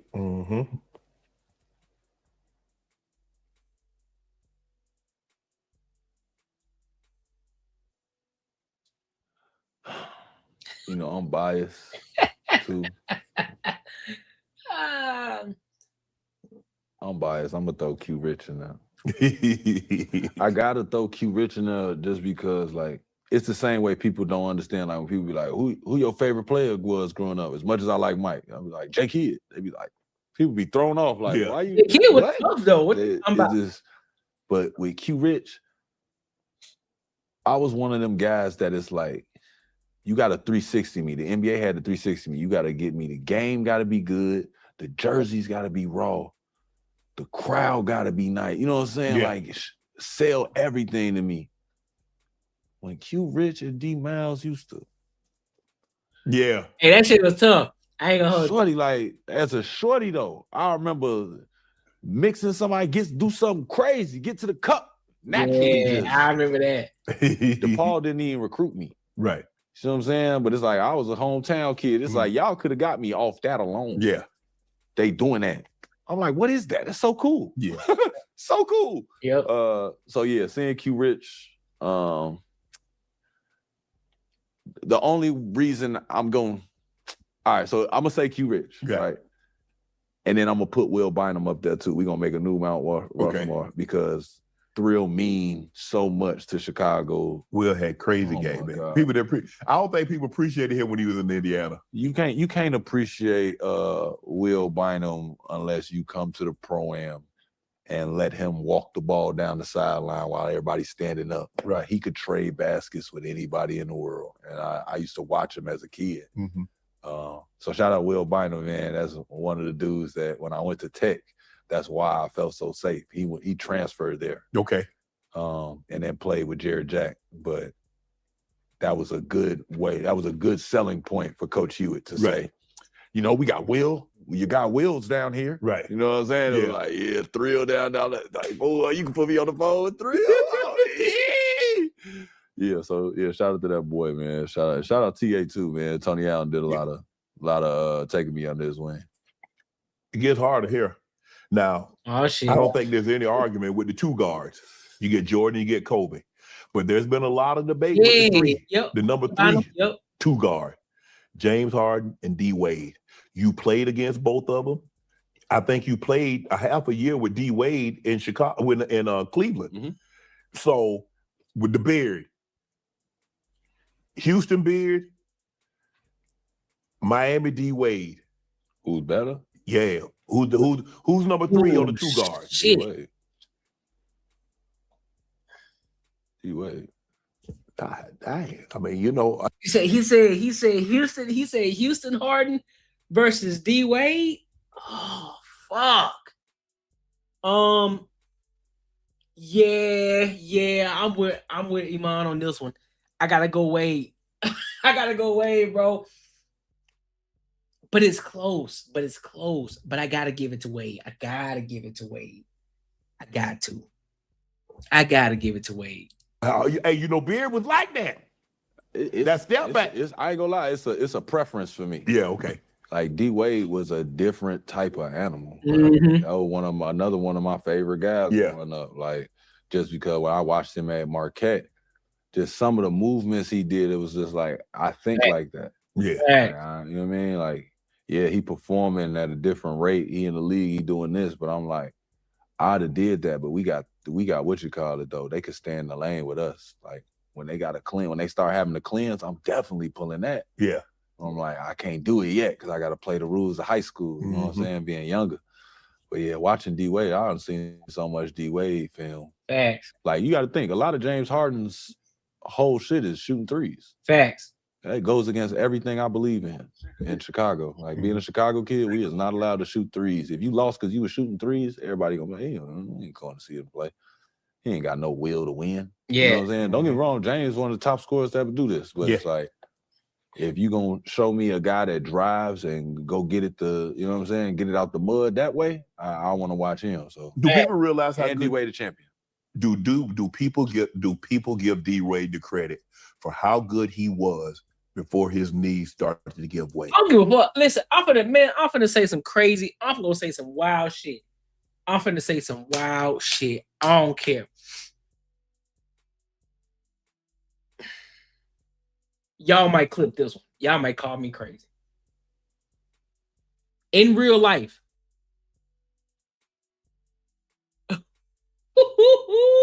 All right, two things. No knee injury.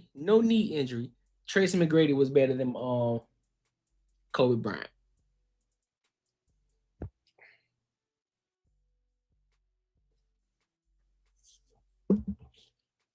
Tracy McGrady was better than Kobe Bryant.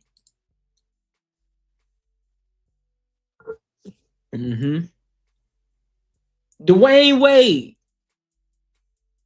I believe, is neck and neck with Kobe Bryant in the shooting guard position. I believe Dwayne Wade is neck and neck with Kobe Bryant when it comes to the ball. I'm gonna call a spade a spade. Real talk, bro. Tracy McGrady without the knee injury. Listen, we saw when they were going back and forth. Just as Kobe couldn't handle, just as it was kind of tough for McGrady to handle. It was tough for McGrady to handle Kobe. Kobe wasn't touching Kobe couldn't handle McGrady, dog. Kobe could not handle McGrady. I don't care what the Kobe fans say. That nigga could not, may he rest in peace, but he could not fuck with McGrady. I'ma call a spade, bro. Even though McGrady had by far the ugliest signature shoes, by far. And guess what? I had a pair of them joints. The first ones, I had a pair of them joints. But dog, and Dwayne Wade, he's in a close. Dwayne Wade is a close third. And when I say close third, I'm think about track, right? If you running the 100 meters and you run that bitch at a 9, let's just say you run that bitch at a 9.98. Dwayne Wade right at your neck at a 9.97. So nigga, it's a nose finish.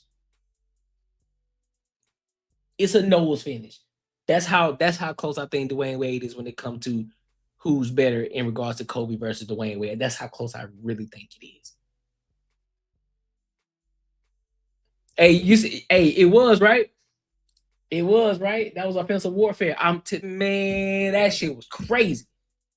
So when his from his rookie year until probably like his second year with Bron. I think because of Bron, CP, it was a bunch of guys that outlasted him. Yes. You know what I'm saying? Yes. Like, shit, I came in after Bron. Bron still outlasted me. You know what I'm saying? Like, I had an ACL blow my first year in that movie. Like, how Bron stay healthy is unbelievable. Right.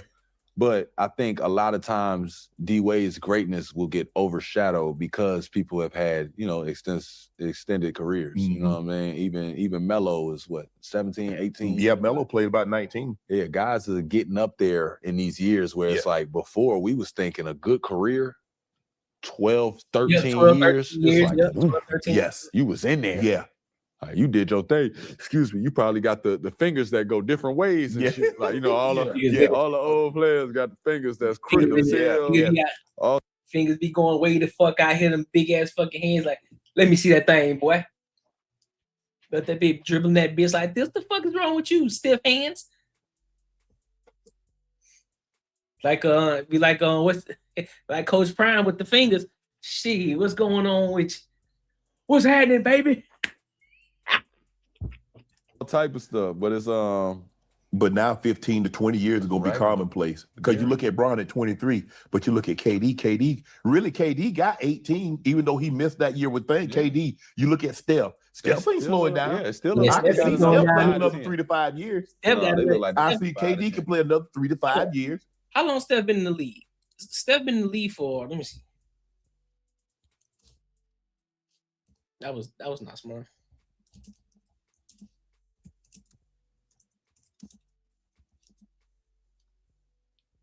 Stephen Curry been in the league for 17 years. Oh, absolutely. He doing 20 easy. He doing 20 easy. He doing the military career easy. Nah, KD ain't got no weight on him either. I think that man could play till he about 50, bro. Yeah. KD gonna be one of them guys. Like, you still got like guys like Katino Mobley where it just be like, bro, you still hoop like that. Like, yeah. They just can't turn it off. KD gonna be one of them guys that's like 50 at LA Fitness. He gonna let all y'all get some, man. I can tell. KD, that's gonna be you, man. LA Fitness K. Chris Paul, obviously, it didn't the way it ended. Yeah. I think he said at the beginning of the year it's gonna be his last year. And for him not to get that opportunity, the Clippers moved in a different direction. They traded him to Toronto. Toronto basically say, don't even worry about showing up. We're going to try to move you. Obviously, they couldn't, and so they ended up releasing him. I hate to see great players' career end like this. Mm-hmm. I'm not saying that he was going to end, averaging 10 assists a game or being on the championship team, but for it to go out like this, it's sad. It is. How I process it though, he had worked his way into knowing. Like, I don't think Chris Paul was as blindsided as everybody else. Facts. Like, we was all like, what? How dare y'all? Yes. But it's like, if you know Chris Paul and you know some of the top players in the league, like, these guys ain't getting super blindsided. They kind of have an idea in the summer before they come. Right. What it's going to be, what it could not be. If this goes left, what do we do then? I think the pride of not wanting to put the ball down completely bothered Chris. Like, if you're going to go out and say, this is my last year, it kind of has to be a tour where you know you're playing 25, 30 minutes in every city. Yeah. Every city gets to see you for the last time. I think that's what he was hoping for. And But that's not how they he envisioned it. he was trying to do right by the fans. And they didn't allow him to do that. I feel like that was messed up because, like, right now it bothers me because it's like CP at home. Yeah. He started out trying to play this year. Yep. And Anthony Edwards need a point guard. How dare you, LA Clippers? That's how I feel. The Houston Rockets need a point guard. No, don't send him back there. Yeah. Don't send, man. Send them over there with AE. Send him over there with Anthony Edwards. Let him go to work over there with AE. Because AE gonna do what he gotta do. Send them over there, bro. Because they don't, that's what I'm saying. AE just need to be on the wing, bro. Let CP3 control the ball, control the court, be the court general that he is. You might have something. I'm gonna be 110% honest with you. Y'all might have something. For real. He just left. I ain't gonna lie. Coming up hooping, boy, bro, that was my guy.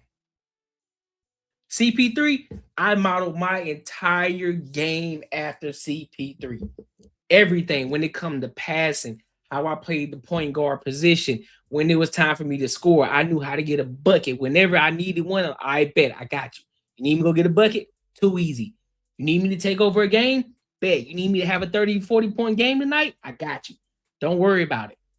Oh, you need me to lay low for a minute? You need me to get some more assists? I got you. Need me to guard? I got you. Nigga, I modeled my basketball game right after CP3. That's a fact. Mid-range, crazy. Nigga, if it wasn't a 3, mid-range, I'm in there. And I knew how to get to the cup. I ain't care if you was a 6'4" point guard. I ain't care if you was a 7-foot center. Oh, I'm getting to the cup if I want to get to that bitch. Now, that floater might be high as shit. That's for sure. Nigga, I'm floating that bitch from the free throw line. Come here. I'm floating it from the free throw line. But guess what? That bitch gonna say, boop, rainbow. You ain't gonna touch it. You ain't gonna get it. The only way you gonna get it is if I'm going to the cup and you gonna have to get that bitch off the glass. And you better hope I don't throw it, and I don't throw that bitch high enough to that bitch roll tip right off the court, the edge of the top of the bad boy, and go in. Because I'm throwing that bitch high. Huh. So you better get to it quick. You better get to it before we get up there. I'm not playing no games.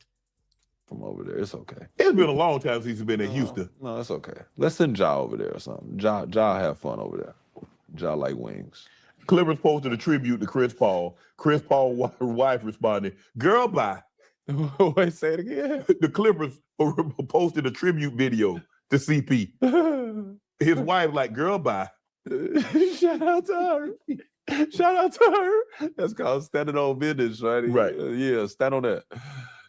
I don't have a problem with it. I think that I happen to enjoy when people call a spade a spade. Mm-hmm. So it's like any wives that come in and say what they got to say. Right. She don't bother nobody. She don't come out here saying nothing. What happened? Why did it not go the way that Chris Paul went back home? This is where he had his best years. Mm-hmm.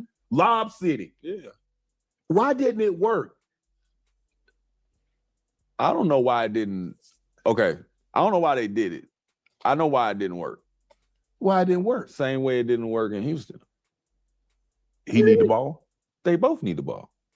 He needed, James needed. Right. The only way to make the players around them good is if they pass it. Right. But they don't play a game where everybody can get their game on and we can make this make sense. So sometimes they have to come out together. One got to sit early. You got to play them in rotation and then hope that they figure it out at the end together. Right. I think that around the league, people saw it. They had to match up against it, beat it when they was together. So it's like when you see it now, it's like, Like, I didn't think that when I saw them rejoin forces, it's like now this time, now that they're older, and now that they're in LA, and CP say he's gonna retire after this year. Now this the year they finna go to the championship and win. It's like, that's dumb. You know what I'm saying? Yeah. Like, that's what I didn't get. I'm like, CP say he's finna retire. They didn't work out in Houston. Right. They trying to figure it back out. I get it. We adding Kawhi to the fold. But you remember we was laughing, calling it the unction. Yeah. You know what I'm saying? Like, that's what they was calling the unction. Everybody an uncle around this one. Right. You know what I mean? I like Zubac. I like what they had going on. Right. Unction. But it's like, I ain't think y'all was gonna walk out here and win a championship. You know what I'm saying? If you couldn't keep your body healthy 2-3 years ago, I'm even more worried about you playing too many minutes now. Like, now I want to put you on minute restriction to make sure your hammies and your calves are good going into the playoffs because you keep having a problem. So it's like when you look at it from that point, you don't see it as they tried to do them bogus. I think it just, they thought it was going to be doing better than it was doing. Right. They thought they would figure it out a little better. So when it came to that, it's like, oh, like, and I bet Clippers probably did feel bad, but they got to do what they got to do. Right. Right. It's still a business at the end of the day. And that's why you seen CP on some, I don't know if it was a pod or an interview, but I seen him laughing about it. You know what I'm saying? Because he like, at the end of the day, it's a business. Y'all not finna stop the NBA and call timeout and like, let's figure out Chris Paul first. Right. He know they not gonna do that. Right. You know what I mean? He a professional. He know what's going on. So on top of that, man, Chris Paul paid. Chris Paul straight. He been making the proper investments while he been in the NBA. He been doing what he was supposed to do. So even though he ain't go out the way that he wanted to go out, man, he's straight. He's straight. Shout out to Chris Paul, man. Even though you had to retire the way you retired, however you want it to be as far as a tour of you going around and the fans appreciating you, you earn that shit, bro. Yep. No bullshit. Like, it don't have to be in a jersey, the Kobe, it don't have to be like that. Yeah, everybody don't get that. That's cool. Show up in a t-shirt. Show up in a t-shirt, bro, and just go in the crowd, and that's paying it forward enough, bro. Take a couple of pictures with people, smile. You still CP, dog. Whether they did you right or not, you CP on my soul. Thanks. Winning the championship in Cleveland, you're down 3-1. Because the year before, I believe if you have Kyrie and Kevin Love, I don't think they beat you the first year. I don't. Facts. We'll never know. Just like they say, well, if Draymond doesn't miss game five, you're not winning, but he was there game 6 and 7, but who knows? You're down 3-1. What's your mindset? Because you hear the thing, LeBron's like, look, and Ty Lue said, look, we go there, we win one game. All we got to do is win one game. Come back to Cleveland. We know if we come back to Cleveland, they're not beating us in game 6, and then we got a game 7. Right. So what was your mindset? I didn't even have a mindset for real. I was at that point just saying it's back to the wall. So it's like, I'm like, we gonna win the next game just because it's hard to close out a series. Right. Y'all probably gonna let us steal the next one. Right. Then y'all was like, y'all gonna want to win in your building on game 7. Yeah, like y'all ain't gonna want to play us at home, right, and win on the road again. So y'all ain't gonna be playing. Y'all gonna take it if y'all get it. But y'all gonna be kind of chill knowing you got game 7 back home. Right. But the reason we was so calm, Joe, when Bron was on that bus and he was talking and saying like, could we beat them here? Then they mindset gonna be this, and this is gonna happen. And then we gonna come back, we gonna do this, and then we gonna come back. Oh man, I could take a lot. Man, I took a lot from his game, dog. I took a lot from his game, understanding how to play the point guard position, dog. I took a lot from it. I'm not gonna hold you. Like I modeled the way that I play in regards to not living and dying by the 3-point shot, right? I didn't live or die, but I could shoot that motherfucker, right? The mid-range is where I lived. And I knew how to get to a cup. I knew how to score. I knew how to get a bucket. Ball in my hands, hey, Courtney, I need a bucket. I got you, coach. Too easy. I can go and do that. I could see the court. I understand what positions. I understood my personnel. I knew who could do what. I knew who couldn't do certain things. But I also understood, like, listen, I know how to put people in positions. I understand what this person do. All right, he a corner shooter. So if he is a corner shooter, I know exactly how to get him open. I just tell him, hey, when you go to this position, do not move. I'm gonna drive, and I'm kicking it. Cause I know that man, I already scored at least 3 to 4 times on this same side, but he has not helped yet. Coach has already gotten his ass like, hey, you need to help on that.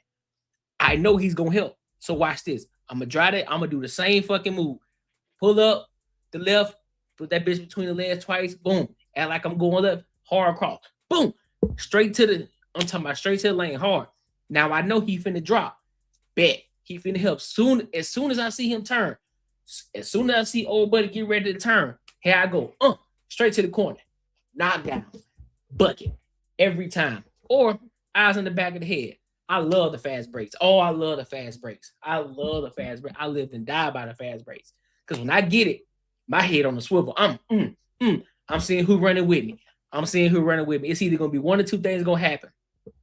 I'm either finna get to the cup, or I got my 3-point shooter who about to spot up, and I got a trailer coming, and he calling trailer. So I already know which way he coming from. He on my left. I bet. Say less. And I'm also, while my head is on the swivel, I see what defenders are there too. So I'm like, all right. So would it be best if I hit this nigga in the corner over here for a 3? Would it be best? Because if I drive, I know this point guard gonna try to set this. I know he gonna sit up here and try to set a charge. So I need to make a decision quick. So bet.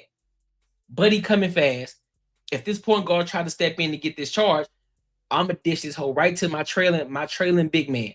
Right? It's either gonna be a behind the back, between the legs, or shit. It might just be a simple ass bounce pass. Just boom. Because I know he's right there. One of the 3 things. I mean, I love that shit. I love that shit, bro. He said, he just see as men's league scenario, you let me run the point guard, or you punching me to. Nah, bro. Listen, here's the thing. I would have to see how you run the point first.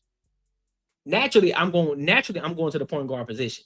However, if I see that you can run the point too, I can easily transition to a 2 guard.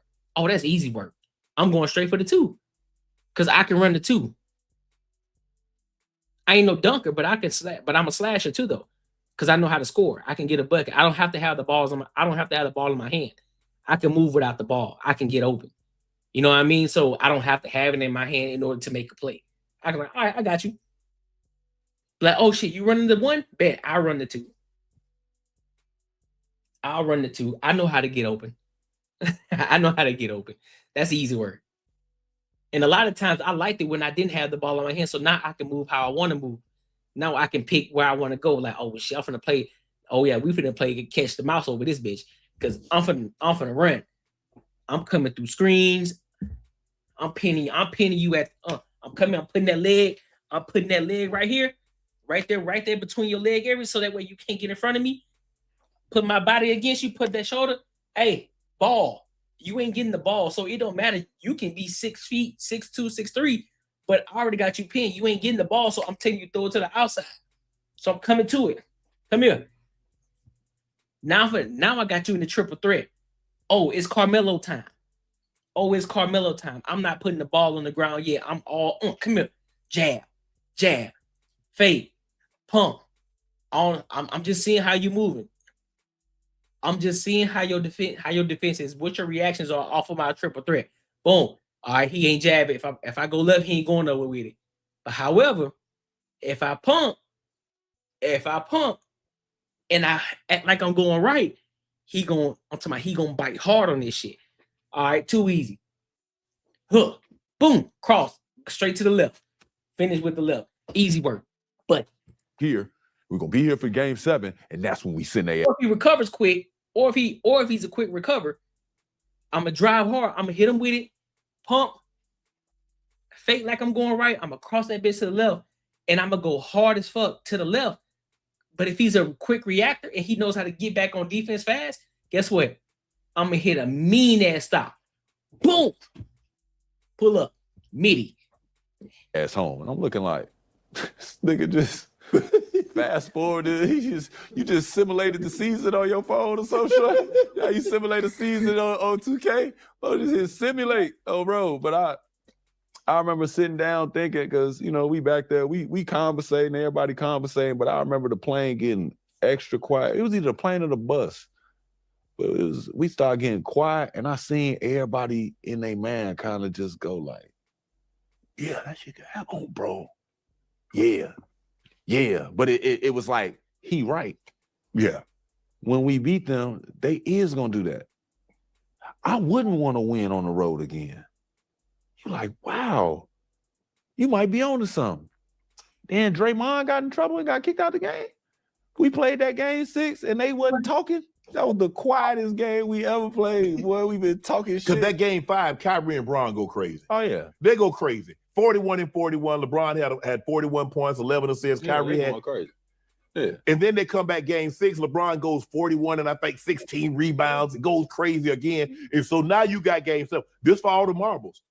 Man, they had 73 and 9. They had only lost like 3 games, 4 games all year. I'm telling you, when that man had everybody sitting there puzzled, looking on us,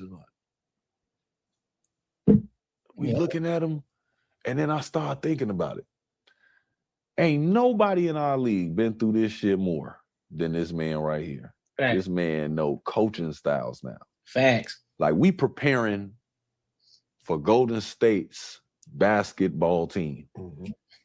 This man talking to me about what Mark Jackson had them do, but now what Steve Kerr got them doing, and how we gonna take advantage of this, because this is what Steve Kerr's principles are. And I'm looking like, we playing Steph Curry. I'm guarding Klay Thompson. Right. And you talk about principles. You talking about Steve Kerr's system? But it'll take you outside yourself though to be like, let me think harder about this game, because I clearly don't know shit. This worried about they scheme. He not even worried about the players. I'm like, I'm trying to, in my mind, Steph do this, bop, bop, bop, go to, I ain't gonna yell your shit out. Don't worry, Steph.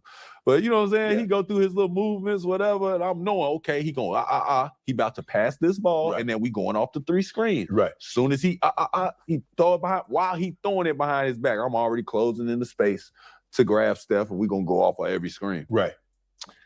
Bron the type of dude that be like, he gonna stop playing, he gonna be guarding over here.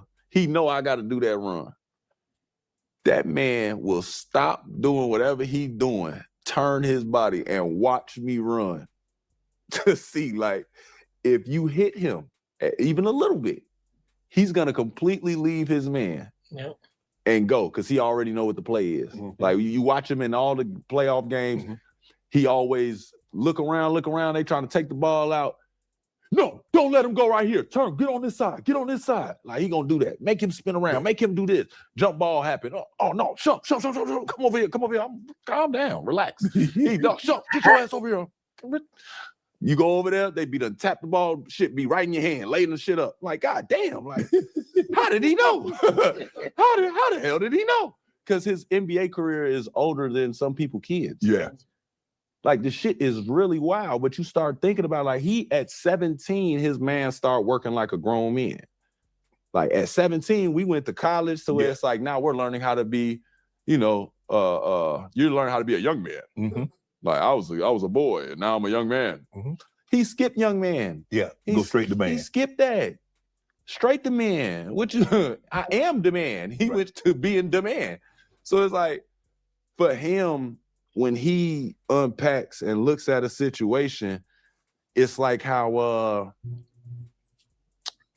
you know I'm a professional. So you'll never come up to me and be like, okay, today we're gonna start with a layup. Right. We can skip that part. Right. You know, you could look at me and be like, all right, Sean, when you do this, you're gonna be coming off. I want you to snake the pick and roll and just think about attacking X4 straight down here. Mm-hmm. You could tell me that, I can go out there and do it right away. Bron, like, we come in the gym, there's people that got to practice layups, people that got to do this. I need to snake and go downhill. Bron be like, we playing Like, say for this year, say he would have to match up with, I don't know, Detroit. Mm-hmm. No, because they run stuff like the bad boys. So when they do this, them two bigs, I'm gonna have them bigs up every time. They're not gonna be bruisers down there. I'm gonna have them I'll up. tell you one thing about that boy, Amon Shumpert, bro. Dog. Hey, he a great storyteller. That's for sure. He'll get you to the edge of your seat. That's for sure. I'm talking about he be telling them stories like crazy, but I'm talking about animated everything. Great storyteller. So we running horns action this whole game. He'd be like, what? We ain't ran horns all year. Y'all killing off the angle pick and roll. Why are we running horns? Because he like, I'm not gonna deal with them two bruisers. Right. Not doing it. It's the first round. My body will be completely healthy by the time we play these people over here. Right. And I'll be thinking about it like, bro, are you telling me? Yeah. I'll be like, bro, are you telling me that you're gonna abandon the game plan that our coach just gave us? He like, yeah. All right. He said it. Man, what y'all running? Sean, what are you running? Listen, oh, bro, trust me, the JR can attest to this, dog. I have seen them call a play and that man grab the board and say no. Yeah. And then T. Lou looking at the shit like, I see. Go, let's see it. Shit. T. Lou be like, shit, run it. Yeah, run it. Yeah, run it to death too. Like if they lose to it, run it again. Like, so it's like being around that, like having that person next to you in your locker room, they give you a lot of confidence. 3-1, 3-0, right. Don't matter. If you have somebody that's like, he is ChatGPT of the NBA, bro. That's the NBA. Bro, my soul, this is the best way I could describe Shorty. He is ChatGPT or ChatGPT. Is it B or T? P? ChatGPT. GPT. Yes. GPT. That's Bron, Joe. You can ask him anything. He know. He know the coaches. He know the assistant coaches. He know the player development. I'm like, bro, you should. I don't got the mental capacity for all that shit. Yeah. You know what I'm saying? He talk about film. It was funny as hell. It took me about a month to get used to him saying X1, X2, X3, X4. Nigga fucking robot, like, bro. Stop with like, but he is really programmed for this because again, we went to school. Yeah. So we've heard different styles. Yeah, right. Different. He was never introduced to that. Get straight to the point, make it efficient. Make sure we win. If you don't win, you fail. That's how Bron feel about it. Like, and the way he's able to approach it is like, bro, when I went to Sacramento, they was trying to figure out how I was able to help them lead and do everything. I'm like, I went from hanging with Melo to hanging with Bron. To learn from lead by example, and then learn I led you by example, but if you don't get it, I'll come teach it to you. Right. I never had that. Never had that. Most athletes, once they ascend and they're way better than you, I'm going to do it. I'll give you one pointer. If you can't do it, give it to me. Right. Because I don't got time for you to be. Right. I don't have time for your learning curve. I need to win. Bron will give you the learning curve. Oh, you don't like it? Okay. Well, maybe we should change the system a little bit because he uncomfortable over here and I need him. You know what I'm saying? Like I had never been around that type of basketball mind. I never dealt with somebody that had the balls enough to look a coach in the eye and say, I'm not running that. He was the second. Jason Kidd did it. Unbelievable. It worked too. Knew you was gonna be a coach, nigga. I couldn't believe that shit. The block.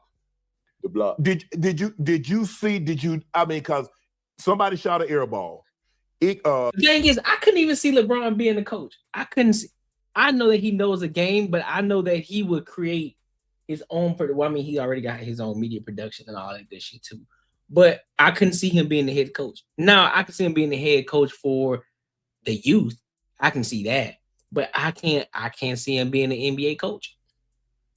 I can't. He might, but I just can't. I don't know why. I just can't see it. But I know if he was to be one, he would be a hell of a coach. He would be a hell of a coach. Oh my God. Steph gets it, pass it. Iggy gets it, pass it to Steph. Steph bounce pass it back to. I never saw LeBron. Oh, yeah, no, I know 2-3 coming. Come on, man. You ain't supposed to see him. But Iggy just knew he had it. Well, you better walk by faith, not by sight. You hear me? 2-3 on the court. Walk by faith, my boy. He coming. He coming. He'll be there. Take the elevator. But take the elevator. He's like, Don't just take the steps. Just in case. He took the steps. I'm gonna go with both hands because if you try to come up, I'm gonna block it with this one. If you reverse, yes. I'm here. Yeah. Unbelievable. It's one of the most unbelievable blocks. He didn't realize he did it. I told him he did it after the day. I'm like, boy, it wasn't this that was cold, shorty. It was the left hand, just in case he got cute. Yeah. Yep. JR did an incredible job, man. He ran him down, but y'all will see me on tape all the time when I used to do it. I would run, you thinking you finna get you a dunk. I'm gonna take away your power step by outrunning. I'm gonna run faster than you, and I'm gonna swipe at the ball, so you gotta move it away. But that slow down your momentum. By the time you jump, you're not getting a good jump. Right. But you need a perfect jump for this man, Joe. It ain't even close, bro. Right. Honestly, if you end up like Jason Richardson, where y'all make contact at the rim, it hurts. Yes. You know what I'm saying? That shit hurts. Dude he not supposed to be that big. Pause. Pardon the left. Yeah. But they don't make babies like that no more. You know what I'm saying? That's one of one baby. Yeah. That's a one of one. But What do you mean by that? Honestly, I don't know why Iggy did that. Iggy a Chicago guy too. I don't know why you did that, to tell you the truth. In retrospect. You think he should have dunked it? Shoot a jumper. Shoot a jumper. Shoot a He floater. got a layup. Do he? Did he? He didn't, but he did. You don't have shit. If that that's a fact. You gotta understand. You gotta understand. That's what understanding your person and who you got on the court. If you don't see LeBron James, if you playing against LeBron James and you don't see this nigga nowhere in sight, you don't see him nowhere in sight. Mind you, you got somebody in front of you guarding you, trying to slow you down. Dog, you got to be cognizant of, like, you know what? If I lay this ball up, I am more than certain that bitch finna get clapped to the glass. I know for sure that shit finna get pinned to the glass. Because Bron gonna come out of no fucking where. He gonna come out of no fucking where. Even at the age of fucking 40 plus year old, this nigga come out of nowhere. Bah! I'm pulling a jumper. I'm fast break. I'm pulling up. Come here. Fuck that. I'm pulling the J. I'm just gonna have to go with that one. You have the ball. Fuck you. If that's it, how many other people that's ever played in the NBA could have done that? What, a run chase down? Chase him down like that. Not that one. And not in that fashion. But yeah, everybody do that. I think that's a basketball. Most athletes know. I mean basketball players, but an athlete. Like, do people realize that he came from the far side? That he was over here? I think everybody saw it. I hope y'all seen this shit at that moment. How loud did the place I bet get? Quiet. It got quiet? We was on the road. That was game 7. Only thing you can hear is the bench. Oh, that last 2 minutes was beautiful. Oh, it was beautiful. It was so quiet in there. You know how loud that place get? That place is a circus all the time. That shit was so quiet. It was so weird. It was such a good feeling to hear them shut the. Did you know, like, we got him now? Once he made that play, because nobody can score for the. Y'all had gone like 2 minutes before. I ain't gonna lie. Playing them light-skinned men, bro, I didn't concede no victory, dog. After he did that, no matter, even when I checked in, I was like, attentive as hell, shorty. I wasn't switching screens. I wasn't doing nothing. Only person I switched with was JR. I'm like, me and JR, man, come together. I'm going to push Steph. He going to push me, Clay, and we going to guard like that. But it ain't going to be no detachments. No. It ain't going to be none of that. And I'm not switching with somebody that ain't finna be for sure. Me and JR looked at each other before we go out there. With me and you, switch. Bad.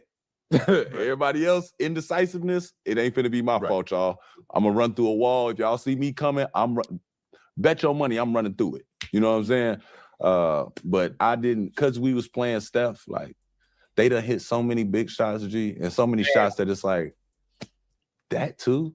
You know what I mean? Like, how you, with that, you shot that? Right. Like, you shooting logo threes, brother? And you made that bitch? That's a lot to me. Like, you know what I mean? So it's like, Bron blocked it. He did that, but it's like, yeah, we got to keep going. There's more things to do. Right. You know what I'm saying? Even when Kai hit the 3, we was so hyped, but I'm like, whoa. And then you contained it. And now you got Steph and you got Kevin Love, K-Love out there on him. And K-Love going side to side, front to back. And that's what be crazy, K-Love, because that let me know you was lying. The rest of the year, you was just lying to me. Get switched on to people, people just going by you doing all type of stuff. Steph do it, though, at the end. It's for the win. It's for all the marbles. Strap. Hey, he back carrying the ball, keeping his hand out the cookie jar. K-Love is unbelievable defensively. You might be able to do something now, K-Love, but yeah, he got himself in trouble doing that shit. We laughed about that shit though, man. That's what it takes in a championship, bro. Like, you know, winning the championship, you just see some things that is like you prepared yourself for that person to not be able to do that. But it's like, bro, I will do anything in this moment. I'll do anything. I'll do whatever you say. Like LeBron has yelled things during the game, like giving out a command, and I'd be like, you know what I'm saying? I got kids, so they don't talk to me like that. Yeah. In the championship, oh, we was saying all type of shit. You missing the sign. What the fuck? Shut what the fuck you doing? You know what I'm saying? But you don't even take I got you. I got you. Sorry. I'm so sorry. Right. But I want to do good. I love you. Like, yeah, but it was like that was like being on the court for that game, dog, and feeling like everybody together, like feeling like if anything go left, like everybody doing it though. Right. If a fight break out, both benches is clearing. Right. Y'all gonna have to suspend y'all gonna have to forfeit this whole shit. Wait a couple of weeks, and we're gonna have to come back and play this. Right. But it's like that's how serious and how intense it is in that moment. Like, and then to be on the road, so it's like y'all crowd finally could be quiet so we could hear. Oh my God, we couldn't hear shit that whole series, dog. I think for me personally, I think the greatest LeBron James we've ever seen is when he went back to Cleveland. I forgot you a LeBron guy. I'm a LeBron guy. Wearing that goat head. Yeah. I forgot. He's the guy, man. I watched him the first years in Cleveland, and he was phenomenal. Yeah. He goes to Miami, and he's more efficient. Yeah. He's shooting 55, 50%, 56% from the floor. And D-Wade and Chris Bosh. But when he comes back to Cleveland, he's at the apex of his superpower. What he did when Kyrie left and get back to the finals, and then that 2018. Lord, Sean. That name was what that man, Sean, and nobody could do that. Nobody is gonna ever do that again. What he did ended when y'all lost game one. We're gonna talk about Joe. And then he goes crazy in game 7, and then Toronto. Oh, trust me, I was on the team. You ain't got to sell it to me. You ain't got to sell it to me. But you heard what David Griffin said. I'll wear my jury proud. You know what I'm saying? But you heard what David Griffin said. David Griffin said the reason why you guys were able to come out of the East because the East was the weakest it's ever been. But why didn't nobody else come out of the East?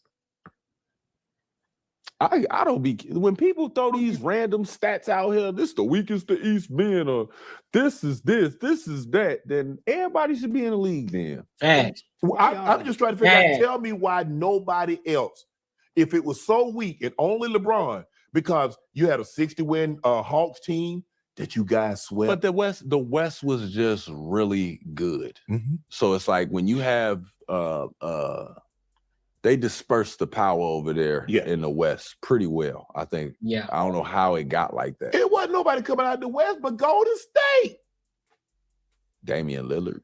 He wasn't coming out the West. I'm saying the battle. Okay, yeah. The road. Yeah, okay. The road. Like Bron having to deal with Jeff Teague and Kyle Korver. You know what I'm saying? But they were the number 1 seed. You see what I'm saying? This Jeff Teague and that's why he said the week was. He's like, you see what I'm saying? Like, you prove my point. I'm not, and Teague, my homie. You know what I'm saying? But I'm being factual in this, where it's just like. What about the road? What about Toronto? It's like when you're in Toronto, DeMar was a threat, but it's like we don't feel like it's hard to win in here. Right. Like the Hawks didn't have a place where it's like you feel like it's hard to win in here. It's like if you take care of Jeff Teague, don't let him do too much. Don't go under no screens because as soon as he start getting it going, like if Jeff come out there and he pop you once or twice, whatever. But if you go under and he feel disrespected and that shot go in, you in for a long night with Jeff Teague. Right. But it's like, if we play this correctly, we know y'all don't really have the star power. Like Bron can go off for 41 and 11. Who y'all got? Like, it's hard to have two do 41. Like Kai and Bron have 41. It's like, we ain't too worried about y'all having two people that score 41. Right. Because first off, one ain't gonna score 41 over my dead body. I ain't having it. Right. I'm not having it. So where the 41 coming from? You know what I'm saying? So it's like, to have two people doing that, it's like, that's why he's saying the East wasn't weak. It was weak to what team we had. Right. Because our team shouldn't have been playing together. Like, I'll be the first to say it. Bron shouldn't have been allowed to come to our game, sit down on the sideline, and then in a week I get traded to the Cavs with JR. Right. How's that okay? I'll never forget that. Being like, why did Bron come watch us play? We was with the Knicks, and Bron came and sat down. I had never seen that. An NBA player sit down at an NBA game that he's not playing in. Right. Like, he has nothing to do with this game. He's here as a fan. I'm like, this is weird. Yeah, he watching y'all see what y'all was. I wasn't playing. I was with a shoulder injury. They said y'all traded it. All right, so that's pretty much what they was talking about, bro. You know, I don't want them to keep going further and further. I know I kind of beat a dead horse on this one. But make sure you like, comment, and subscribe for the algorithm. Make sure you hit the bell notification. Let's see what we had. We had 225. We had 2 hours and 25 minutes. Don't want to do another one? Nah, to be honest with you, I think we good tonight. I think we good for today. I think today was good. Today was solid. I was gonna do one more. Let's see, 225. Should I do another one? Let's see. Should I do another? Shall I do another? You know what? Nah, we good. We good. We won't need to do another. We straight. Listen, make sure you like, comment, and subscribe for the algorithm, and make sure you hit the bell notification. Listen, y'all, I appreciate y'all for kicking it with your boy today. Thank you so much for those of you who show love to the channel, who supported the channel. For those of you who tapped into the super chats, thank you so much. For those of you who've been rocking and who like the live, I appreciate you. Make sure you come back here again on Tuesday for the Banter and Barter Show with the crew, with myself, Marcus, Macaroni Tony, my boy J Ben. Come kick it with us as we talk it up. We're gonna talk our talk, and then make sure you hear again on Wednesday for me, solo show, where we're gonna talk it up again. You feel me? All right. So thank you so much. And until next time, my good people, I will holla.